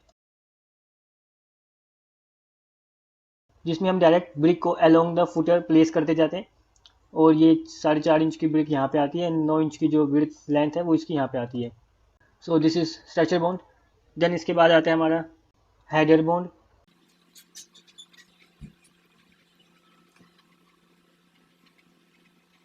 दिस इज हेडर बॉन्ड, जिसमें हेडर जो है वो हमें एलिवेशन में दिखता है और यहाँ पे ये 4 इंच का हो जाता है और ये पूरी जो वॉल की विड्थ है वो 9 इंच की हो जाती है। Then next is English bond. English bond को हमने कैसे याद रखा था कि इंग्लिश बोलने में ईजी होती है compare to Flemish bond. So English bond में ये बोलने में ईजी होती है तो इसकी कंस्ट्रक्शन भी ईजी होती है। लाइक इसका पहला कोर्स आएगा, इसका पहला कोर्स हमने स्ट्रेचर बॉन्ड रख दिया। देन उसके ऊपर इसका नेक्स्ट कोर्स आएगा हेडर बॉन्ड, सिंपल। देन उसके ऊपर नेक्स्ट अगेन आएगा हमारा stretcher bond. Then again same header bond repeat होगा और ये 9 इंच की वॉल होती है। इसमें यहाँ पे 2 ब्रिक ऐसे आ जाएंगी 4-4 इंच की और ये एक ब्रिक ये लग गई। तो इस टाइप से बनता है हमारा इंग्लिश बॉन्ड। बोलने में ईजी होता है इंग्लिश, सो सिंपल सा कि एक कोर्स हेडर एक कोर्स स्ट्रेचर। देन आता है फ्लैमिश बॉन्ड। फ्लैमिश बोलने में मुश्किल है तो इसलिए ये थोड़ा बॉन्ड ही मुश्किल होता है। फ्लैमिश में क्या होगा, एक हेडर देन एक स्ट्रेचर, देन एक हेडर देन एक स्ट्रेचर, और ऊपर भी यही होगा, एक हेडर देन एक स्ट्रेचर, एक हेडर देन एक स्ट्रेचर। और ये भी 9 इंच की वॉल होती है तो इसमें भी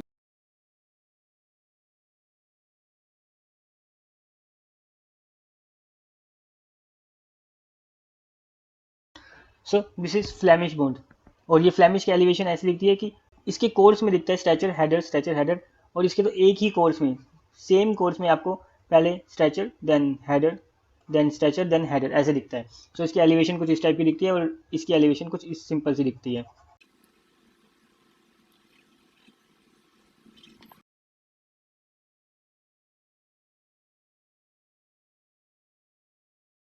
नाउ अब हम आते हैं फ्लैमिश के सेकंड पार्ट पे, that is single Flemish and double Flemish. Single Flemish bond कैसे दिखेगा? सिंगल फ्लैमिश बॉन्ड का मतलब होगा कि ब्रिक की फ्रंट एलिवेशन या बैक एलिवेशन से एक साइड फ्लैमिश बॉन्ड की तरह एलिवेशन देगी। जैसे इसमें अगर हम इस वाली वॉल की फ्रंट एलिवेशन देखें तो भी वो इस टाइप का दिखेगा और बैक एलिवेशन देखें तो भी वो इसी टाइप की एलिवेशन देगी। सिंगल फ्लैमिश में ऐसा नहीं होगा। सिंगल फ्लैमिश में फ्रंट एलिवेशन या बैक एलिवेशन में से एक एलिवेशन फ्लैमिश बॉन्ड की तरह दिखेगी, सेकंड एलिवेशन नॉर्मल दिखेगी। कैसे, अगर हम इसकी फिगर बनाएं,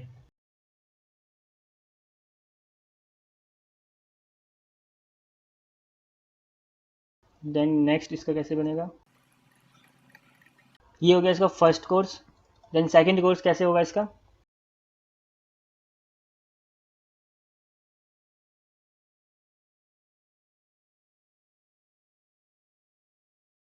ये हो गया सिंगल फ्लैमिश का first course and this is second course.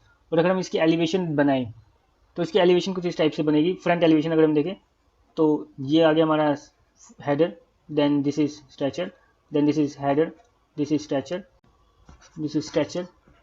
And second course अगर हम बनाए this will be stretcher and this is header, then this is stretcher, then उसके ऊपर अगेन सेम ये कोर्स रिपीट होगा। हेडर स्ट्रेचर इसमें same चल रहा है। लेकिन अगर इसके हम बैक एलिवेशन देखें these all are headers and ये पीछे स्ट्रेचर्स हैं। ये हमारा इंग्लिश बॉन्ड है पीछे से। फ्रंट से फ्लैमिश बॉन्ड, देन पीछे से इंग्लिश बॉन्ड या कोई और बॉन्ड भी हो सकता है। ये हो गया हमारा single Flemish bond. Then double Flemish bond. Double Flemish bond मतलब दोनों साइड से वो फ्लैमिश बॉन्ड की तरह दिखेगा। और वो कैसे बनेगा,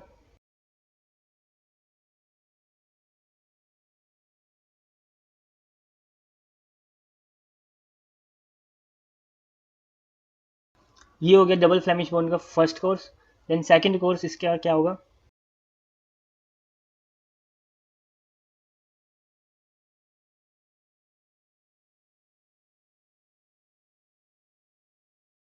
ये इसका सेकंड कोर्स बन जाएगा। और इसकी हम अगर एलिवेशन बनाएं तो इसकी एलिवेशन बनेगी, आप देख सकते हैं ये आ गया हमारा स्ट्रेचर, देन हेडर दिखेगा, then this is stretcher, then ये हेडर दिखेगा। Then this is stretcher, then ये हेडर दिखेगा। और इसके बैक एलिवेशन भी देखें तो this will be header, this will be stretcher, header stretcher, header and stretcher. तो दोनों साइड से फ्लैमिश बोन दिखेगा। तो ये हो गया हमारा double Flemish bone.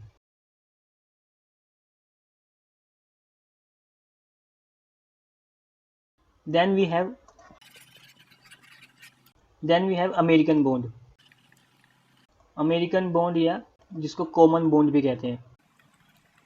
American bond में अलग क्या है, उसमें बस सिंपल से यही है कि हर 5 से 6 कोर्स के बाद course of header is inserted. जैसे कि इस केस में है कि 5 से 6 स्ट्रेचर के बाद कोर्स ऑफ हेडर दिखने लग गया हमें, उससे पहले नीचे दिख रहा था कोर्स ऑफ हेडर। तो ये हो जाता है हमारा अमेरिकन बोन्ड। ऐसे ही डच बोन्ड होता है जिसको हम फ्लैमिश बोन्ड कहते हैं। Bond is equal to Flemish bond. American bond हमारा कॉमन बोन्ड कहलाता है।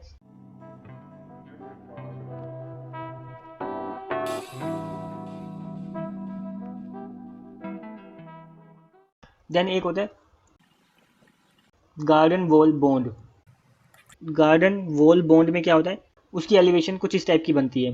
जैसे फ्लैमिश में क्या दिखता है हमें, header stretcher, header stretcher. Garden wall bond में क्या दिखेगा, स्ट्रेचर स्ट्रेचर स्ट्रेचर, देन एक हेडर। सो इसमें हर अल्टरनेट हेडर के बाद स्ट्रेचर आता है, इसमें हर एक या 2 स्ट्रेचर के बाद हेडर आता है। तो इसमें अब स्ट्रेचर आया, इतने 3 स्ट्रेचर आए, देन हेडर आया, देन नेक्स्ट अगेन 3 स्ट्रेचर आएंगे। यहाँ पे इन्होंने एक हेडर लगा दिया, देन 3 स्ट्रेचर आएंगे।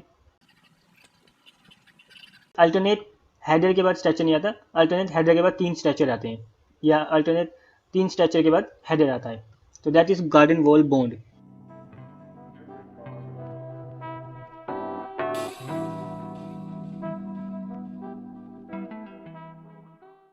देन एक होते हैं स्टैक बॉन्ड, जिसमें बस सिंपल से जो ऐसे ऐसे इस टाइप के दिखते हैं, बिल्कुल रेक्टेंगुलर ग्रिड पे कटे होते हैं, दिस इज स्टैक बॉन्ड।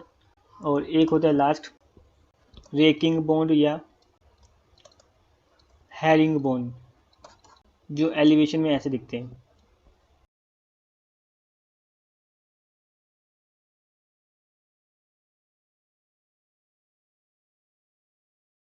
सो ये हो गया हमारा हैरिंग बॉन्ड और रेकिंग बॉन्ड।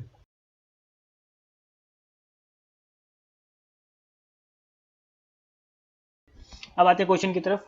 क्वेश्चन में जो ये फिगर दे रखी है तो ये कैसी दिखती है, क्या ये डबल फ्लैमिश बॉन्ड है। डबल फ्लैमिश बॉन्ड की हमने खासियत पढ़ ली कि दोनों एलिवेशन आपको फ्लैमिश बॉन्ड की तरह दिखनी चाहिए। इसकी अगर हम बैक एलिवेशन देखें तो वो हमें दिख रहा है कि सेम कोर्स है, कोर्स ए और बी, तो बी और सी तो रिपीट हो रहे हैं, ए तो बहुत कम आ रहा है। बी और सी भी देखें तो बी और सी में यहाँ पे header header header, and A B में भी हेडर हेडर हेडर। तो डबल फ्लैमिश हो नहीं सकता, सिंगल फ्लैमिश हो सकता है।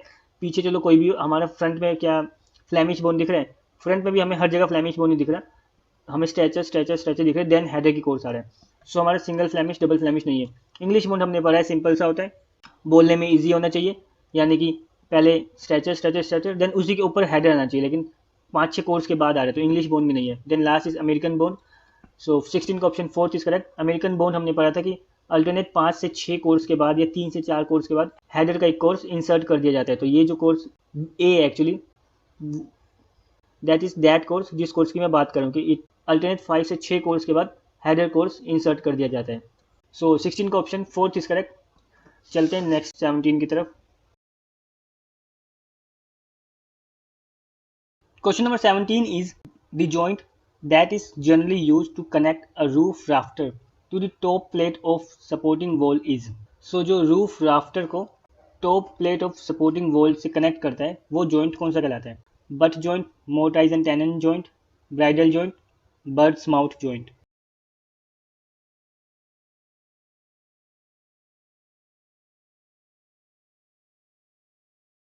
सो ये एक टिपिकल वुडन ट्रस है। सबसे ऊपर वाला ये हो गया हमारा रिज बोर्ड, रिज और वैली से आप याद रख सकते हैं कि सबसे ऊपर वाले बोर्ड को रिज बोर्ड कहते हैं। Then this is collar tie, this is strut and these are battens. ये राफ्टर को याद रखने के लिए आप ऐसे लिखा करिए हमेशा कि ये राफ्टर है, अदरवाइज कन्फ्यूजन हो जाता है कि राफ्टर और बैटन्स में डिफरेंस क्या है। बैटन्स ये होते हैं और ये राफ्टर होता है पूरा, और जो इसके अंदर लगा होता है that is Perlin, this is joist और ये होगी हमारी वॉल प्लेट। इस सेक्शन को अगर मैं जूम आउट करूं तो ये हो गए हमारे बैटन्स, ओ सॉरी पर्लिन, जो ये वाला सेक्शन दिखा रखा है। And this is principal rafter, and ये ऊपर वाला हो जाता है हमारा कॉमन राफ्टर। सो क्वेश्चन में आया रूफ राफ्टर, यानी कि ये rafter and top plate of supporting wall. So ये जो वॉल है सपोर्टिंग वॉल, उसकी टॉप प्लेट यानी कि ये वॉल प्लेट की बात हो रही है। तो वो पूछे इस जॉइंट को क्या कहते हैं, जो ये रूफ राफ्टर प्लस वॉल का जो जॉइंट बन रहा है, इस जॉइंट को क्या कहते हैं। सो एक बार हम जॉइंट्स भी सारे देख लेते हैं, कौन कौन से जॉइंट्स होते हैं जो हमें याद होनी चाहिए, टाइप ऑफ जॉइंट्स।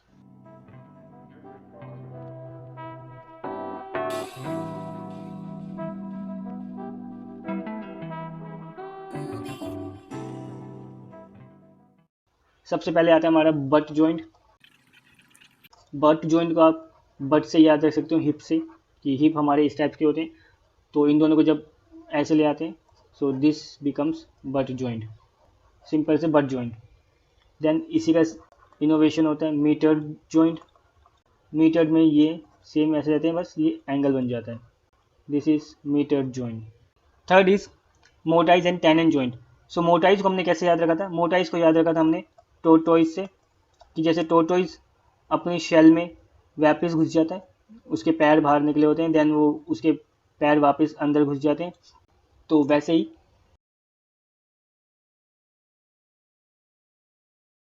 इस शेप का होता है कि ये इसके अंदर इंसर्ट हो जाता है। जैसे टोरटॉइज के पैर उसी के शेल के अंदर घुस जाते हैं, उसी प्रकार इसका एक सेक्शन दूसरे सेक्शन के अंदर इंसर्ट हो जाता है। तो ऐसे हमने याद रखा था मोटॉइज एंड टोरटॉइज या मोटाइज एंड टेनिन सेक्शन।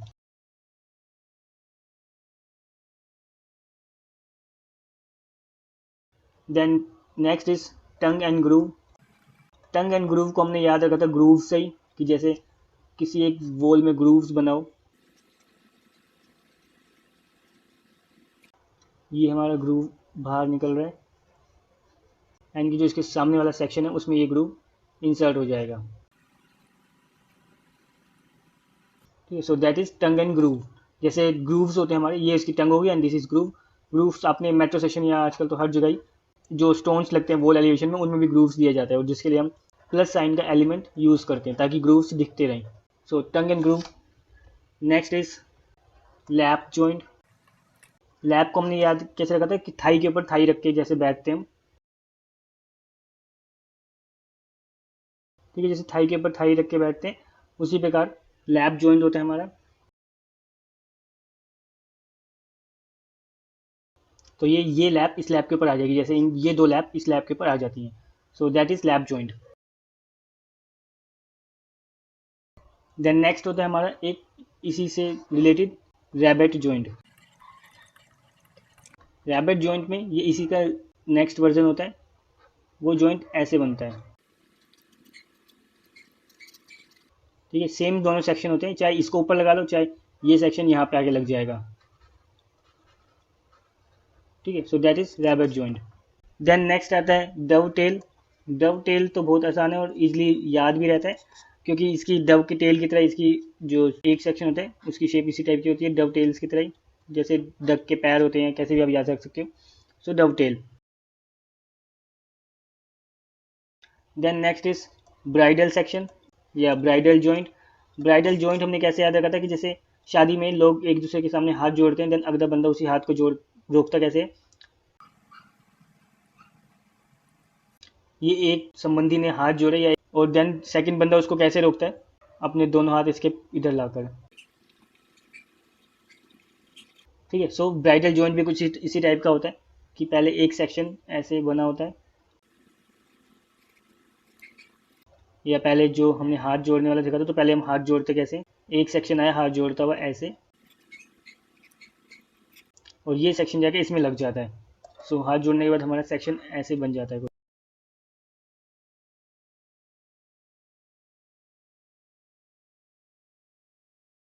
ये सेक्शन 1 के हाथ, सेक्शन 2 ये हो गया हमारा, सेक्शन 2 के हाथों ने उसको कवर कर लिया, so this is bridle joint. Then होता है एक डोवल जॉइंट्स। डोवल जॉइंट्स कैसे होता है, डोवल से आपने रोड्स याद रखेंगे, डोवल्स की जो रोड होती है, सो अगर एक सेक्शन में होल हो रखे हैं तो जो नेक्स्ट सेक्शन आएगा उसके अंदर ऐसे पैग से या रोड निकल के आएंगी, डोवल रोड्स टाइप की, जो इसके अंदर इंसर्ट हो जाएंगी। So that is dowel rods. Dowel से आपको याद रखना है रोड। ये आप ऐसे भी याद रख सकते हो कि डोवल जो है हमारा टोवल से रिलेट करता है, और टोवल हम रोड पे सुखाते हैं। बाथरूम में जो रोड्स लगा होता है उसके ऊपर टोवल हमारी सूख रही होती है। सो डोवल टोवल रोड्स, तो रोड्स वाले डोवल से रिलेट करते हैं। Then last is bird's mouth. Bird's mouth यानी कि जिसका मुंह बर्ड के माउथ की तरह खुला है। तो जो इस टाइप के सेक्शन होते हैं वो होते हैं बर्ड्स माउथ। या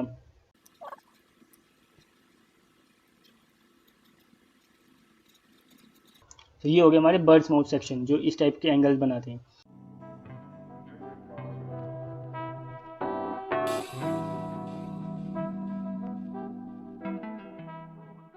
सो अब आते हैं हम क्वेश्चन की तरफ। द क्वेश्चन इज कि the joint that is generally use to connect roof rafter and top plate of the supporting wall. तो ये सपोर्टिंग वॉल होगी और रूफ राफ्टर। तो ये जो जॉइंट बनता है that joint is butt joint. Butt joint हमने देख लिया सिंपल हिप्स की तरह या बट की तरह ऐसे होते हैं, और इसको ऐसे कर दो तो दैट इज बट जॉइंट। ये भी नहीं है। मोर्टाइज एंड टेनन, टोटोइज हमने याद रखा था कि ऐसे इंसर्ट करते हैं, तो ये इंसर्ट हो रहा है लेकिन ये इस टाइप का सेक्शन नहीं बनता। देन ब्राइडल जॉइंट, ब्राइडल यानी कि हाथ से हाथ जोड़ना, ये इस टाइप का सेक्शन भी नहीं बन रहा है। Fourth is bird's mouth. तो हमने अभी अभी देखा ये बर्ड माउथ टाइप का सेक्शन बनता है। So this is bird mouth. So 17 का ऑप्शन फोर्थ इज करेक्ट कि bird's mouth joint is use to connect roof rafter with the top plate of supporting wall. 17 का fourth option is correct. Next is question number 18। Question number 18 is GAD is used in stone masonry to create a grooves in the stone, to make corners of the stone round, to dress stones, to split stones. So stone masonry में कौन कौन से instruments use होते हैं? First is GAD. GAD is like this, और ये conical होता है नीचे से। So this is like GAD, और ये नीचे से conical होता है। Then आता है next is chisel.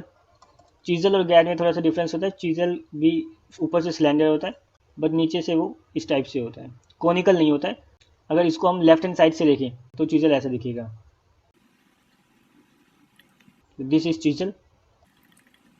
Then next instrument could be spall hammer.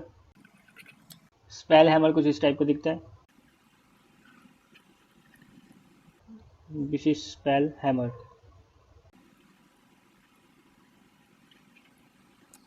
Then next is trowel. This is trowel. Trowel का यूज हमें पता है। Next is metal float. So this is metal float. Plumb bob. Plumb bob का हमें use पता है कि क्या होता है प्लम बोब।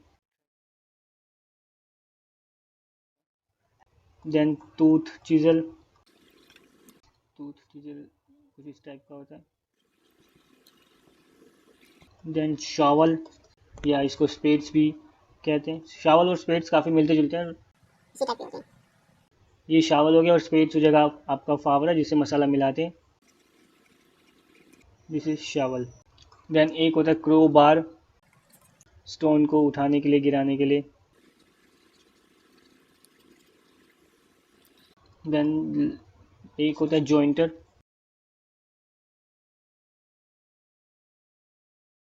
जॉइंटर का सेक्शन कुछ इस टाइप का दिखता है। This is jointer. सो जो एक्सट्रैक्शन ऑफ स्टोन होते हैं हमारे, वो दो टाइप से होते हैं। एक तो माइनिंग के थ्रू, कि जो अंडरग्राउंड स्टोन होते हैं उनको हम माइंस लगाकर स्टोन्स को एक्सट्रैक्ट किया जाता है from the natural rock surface. और एक होता है मेथड क्वेरिंग।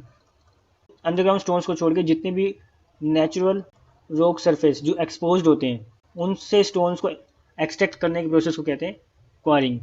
ठीक है, जिसमें माइंस का यूज़ नहीं किया जाता, जिसमें ये सारे इंस्ट्रूमेंट यूज़ किए जाते हैं और उनको चीजल करके या किसी भी हैमर के थ्रू उनको एक्सट्रैक्ट किया जाता है। That process is known as squaring.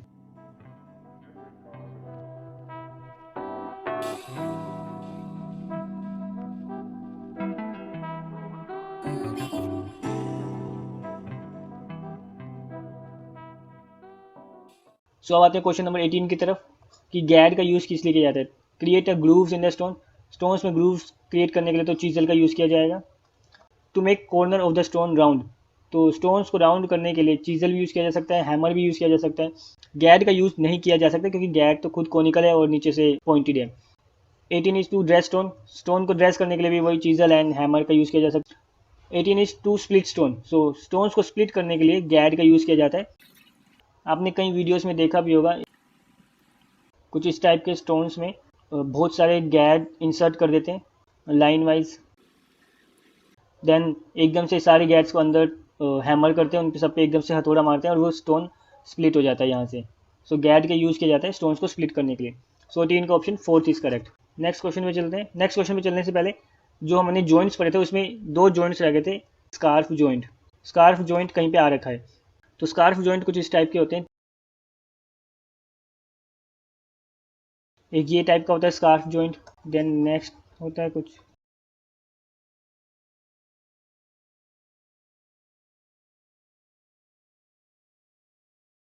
एक इस टाइप का भी होता है स्कार्फ जॉइंट।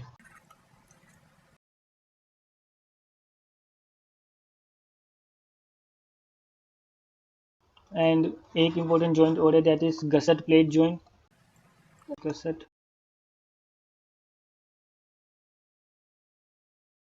तो जब टी सेक्शन में, इसको टी सेक्शन मान लेना, तो जब टी सेक्शन में एक नई प्लेट एंगल पे इंसर्ट करनी होती है तब हम गसट प्लेट लगाते हैं। तो यहाँ पे हमने लगाई गसट प्लेट, उसको मैं रेड से शो कर रहा हूँ, this is गसट plate.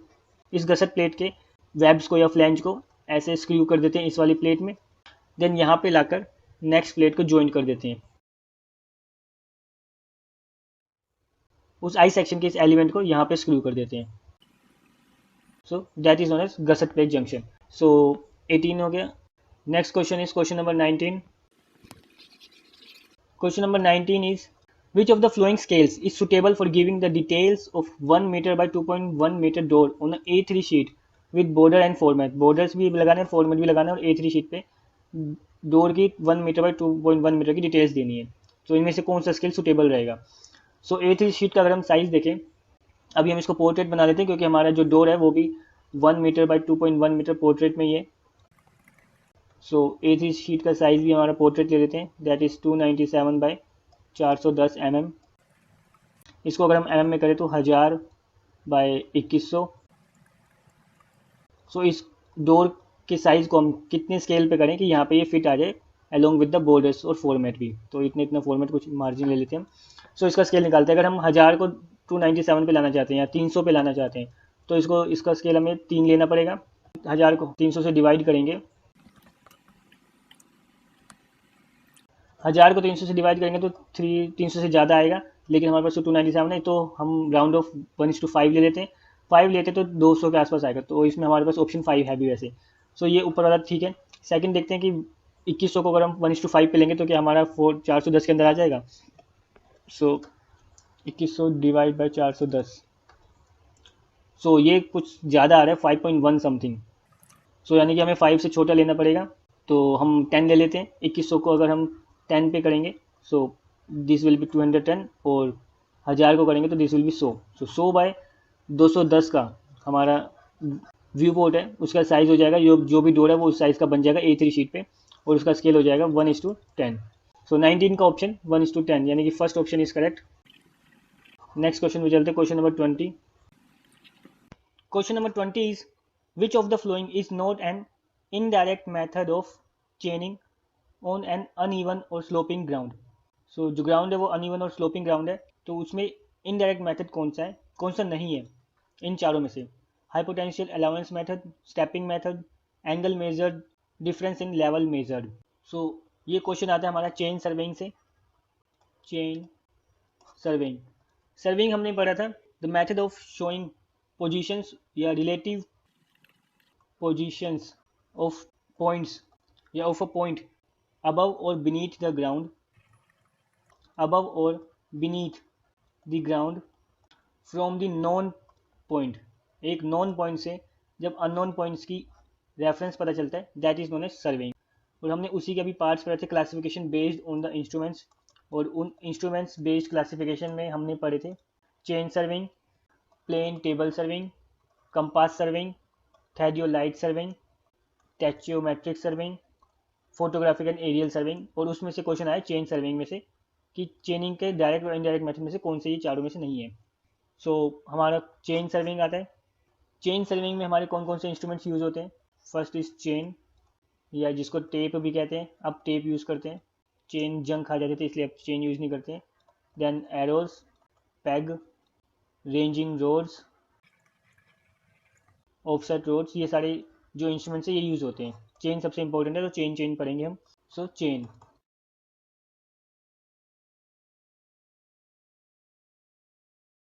Chain serving में जो चेन यूज़ होती है वो कुछ इस टाइप से दिखती है। Length of the chain is from the outside of one handle to the outside of other handle, तो ये पूरी लेंथ ऑफ द चेन होगी। और मीट्रिक चेन में यूजली ये टैली प्रोवाइड की जाती है, टूथ टैली जिसे कहते हैं, टूथ टैली। तो ये हर यूजली 5 मीटर बाद दी जाएगी या 10 मीटर बाद दी जाएगी। तो अगर ये 5 मीटर बाद दी जाती है सो वन टूथ का मतलब हो जाएगा कि 5 मीटर। जन जो सेकंड आएगा उसमें टूथ वैल्यू में 2 टूथ होंगे, तो यानी कि 2 टूथ का मतलब हो गया 10 मीटर। तो यहाँ पे नेक्स्ट जो आएगा वहाँ पे 10 मीटर कंप्लीट हो चुके हैं। ठीक है, सो यहाँ पे फर्स्ट टूथ, देन यहाँ पे सेकंड टूथ, ये एक्चुअली स्टार्टिंग में आ जाता है यहाँ पे विदाउट टूथ। और जो चेन सर्विंग में चेन यूज होती है वो गैल्वनाइज माइल्ड स्टील की बनी होती है। पहले आयरन की आती थी, जंग खा जाती थी, अब गैल्वनाइज माइल्ड स्टील की आती है।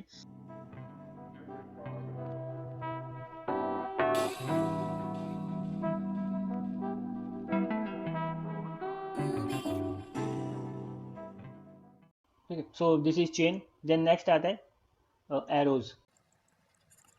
एरोज जो कुछ इस टाइप के दिखते हैं। जब हम सर्वे कर रहे होते हैं, मान लो इस पॉइंट से इस पॉइंट से यहाँ ऐसे सर्वे कर रहे हैं, सो यहाँ से यहाँ तक चेन गई, देन हमें इस चेन को यहाँ पे डाइवर्ट करना है, तो यहाँ पे हम एरो फंसा देते हैं ताकि ये चेन ऐसे न चली जाए सीधा। या फिर चेन यहाँ पे ख़त्म हो गई है हमारी, मान लो 20 मीटर की चेन थी और चेन यहाँ पे एंड हो चुकी है, तो जो नई चेन स्टार्ट करेंगे वहाँ पे एरो इंसर्ट कर देते हैं, देन इसमें दोनों चेन के हैंडल फिक्स कर देते हैं। सो एक चेन यहाँ चली जाएगी और दूसरी चेन यहाँ चली जाएगी। सो एरो का ये यूज़ होता है कि to mark the end of the chain, और when we require more than one chain तो एरो का यूज़ होता है।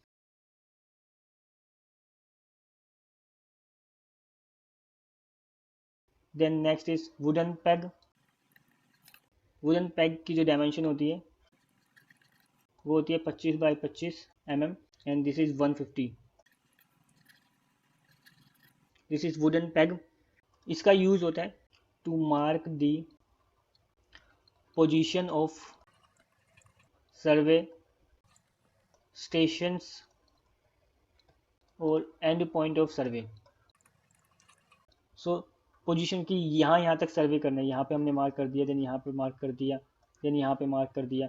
चेन ये एरोस तो का यूज़ होता है कि इस पॉइंट से इस पॉइंट पे ले जाने के लिए मान लीजिए चेन हमारी यहीं 3 जगह खत्म हो गई, तो यहाँ पे एरो लगाने पड़ जाएंगे, एक arrow then second arrow then third arrow.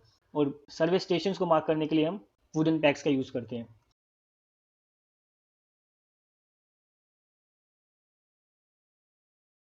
Then third is ranging rods या ऑफसेट रोड।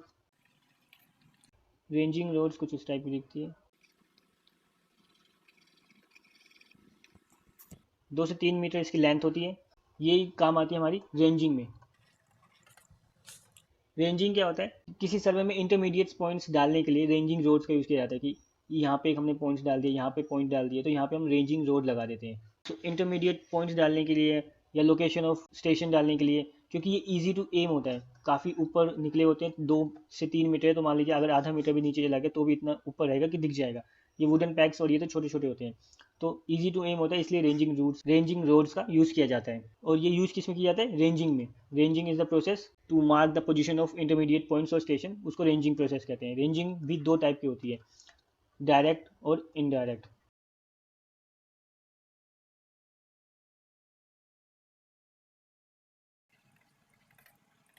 डायरेक्ट रेंजिंग में क्या होता है? डायरेक्ट रेंजिंग में मान लीजिए एक पॉइंट आपका यहाँ, एक पॉइंट यहाँ है, और नेक्स्ट पॉइंट लगाने के लिए हमने एक रेंजिंग रोड लगाई, 2 रेंजिंग रोड लगाई, और यहाँ से हमने देखा तो नेक्स्ट पॉइंट जो है वो हमारे सीध में है या नहीं है, तो हमें पता चल जाएगा।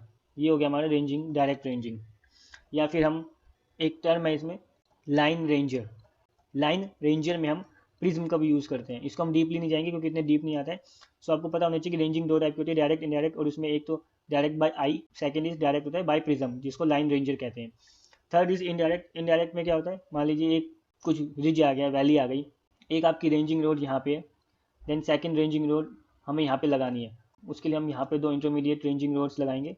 देन इससे ये पता चलेगा, इससे ये पता चल जाएगा, that is ranging rod and the whole is process of ranging.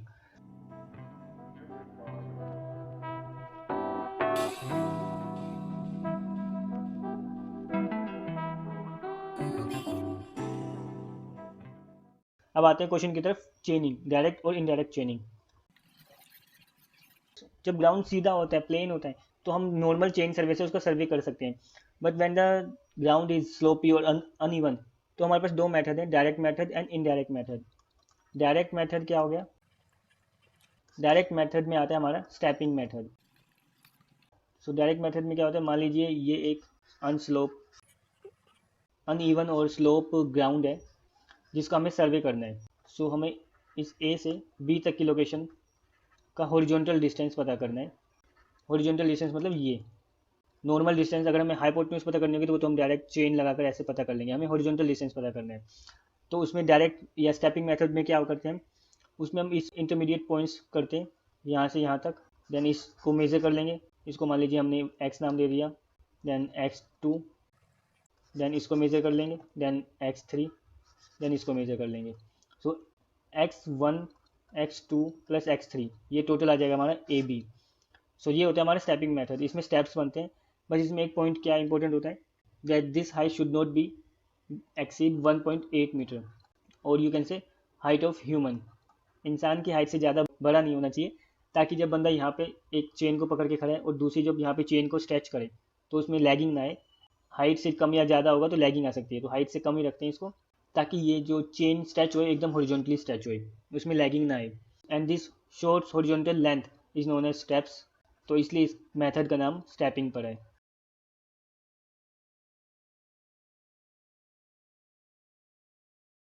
Then next is indirect method.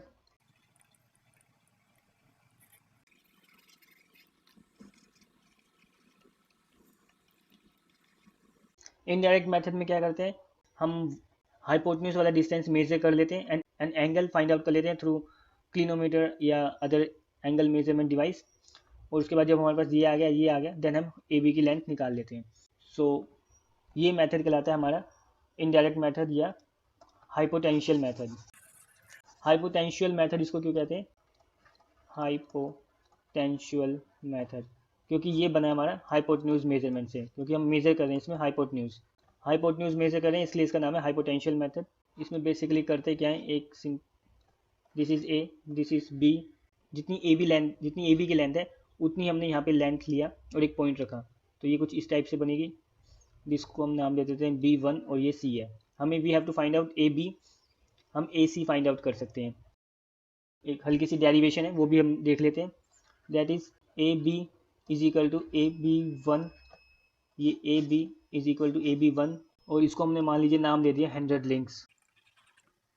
Then AC is equal to AB sec theta, क्योंकि sec थीटा क्या होता है हमारा PH BH यानी कि HB, और H क्या है हमारा, H है हमारा AC और B है हमारा AB। सो B को इधर ले गए, सो ये बन गया AC equal to AB sec theta, यानी एंड AB क्या है 100 links sec theta. So B1C, this length is known as hypotenusal allowance, और इसलिए इस मेथड का नाम है hypotenusal method. B1C is equal to AC minus AB1, 100 sec theta minus 100, and we take 100 common, तो ये हो जाता है sec theta minus 1। So this is known as hypotenusal allowance.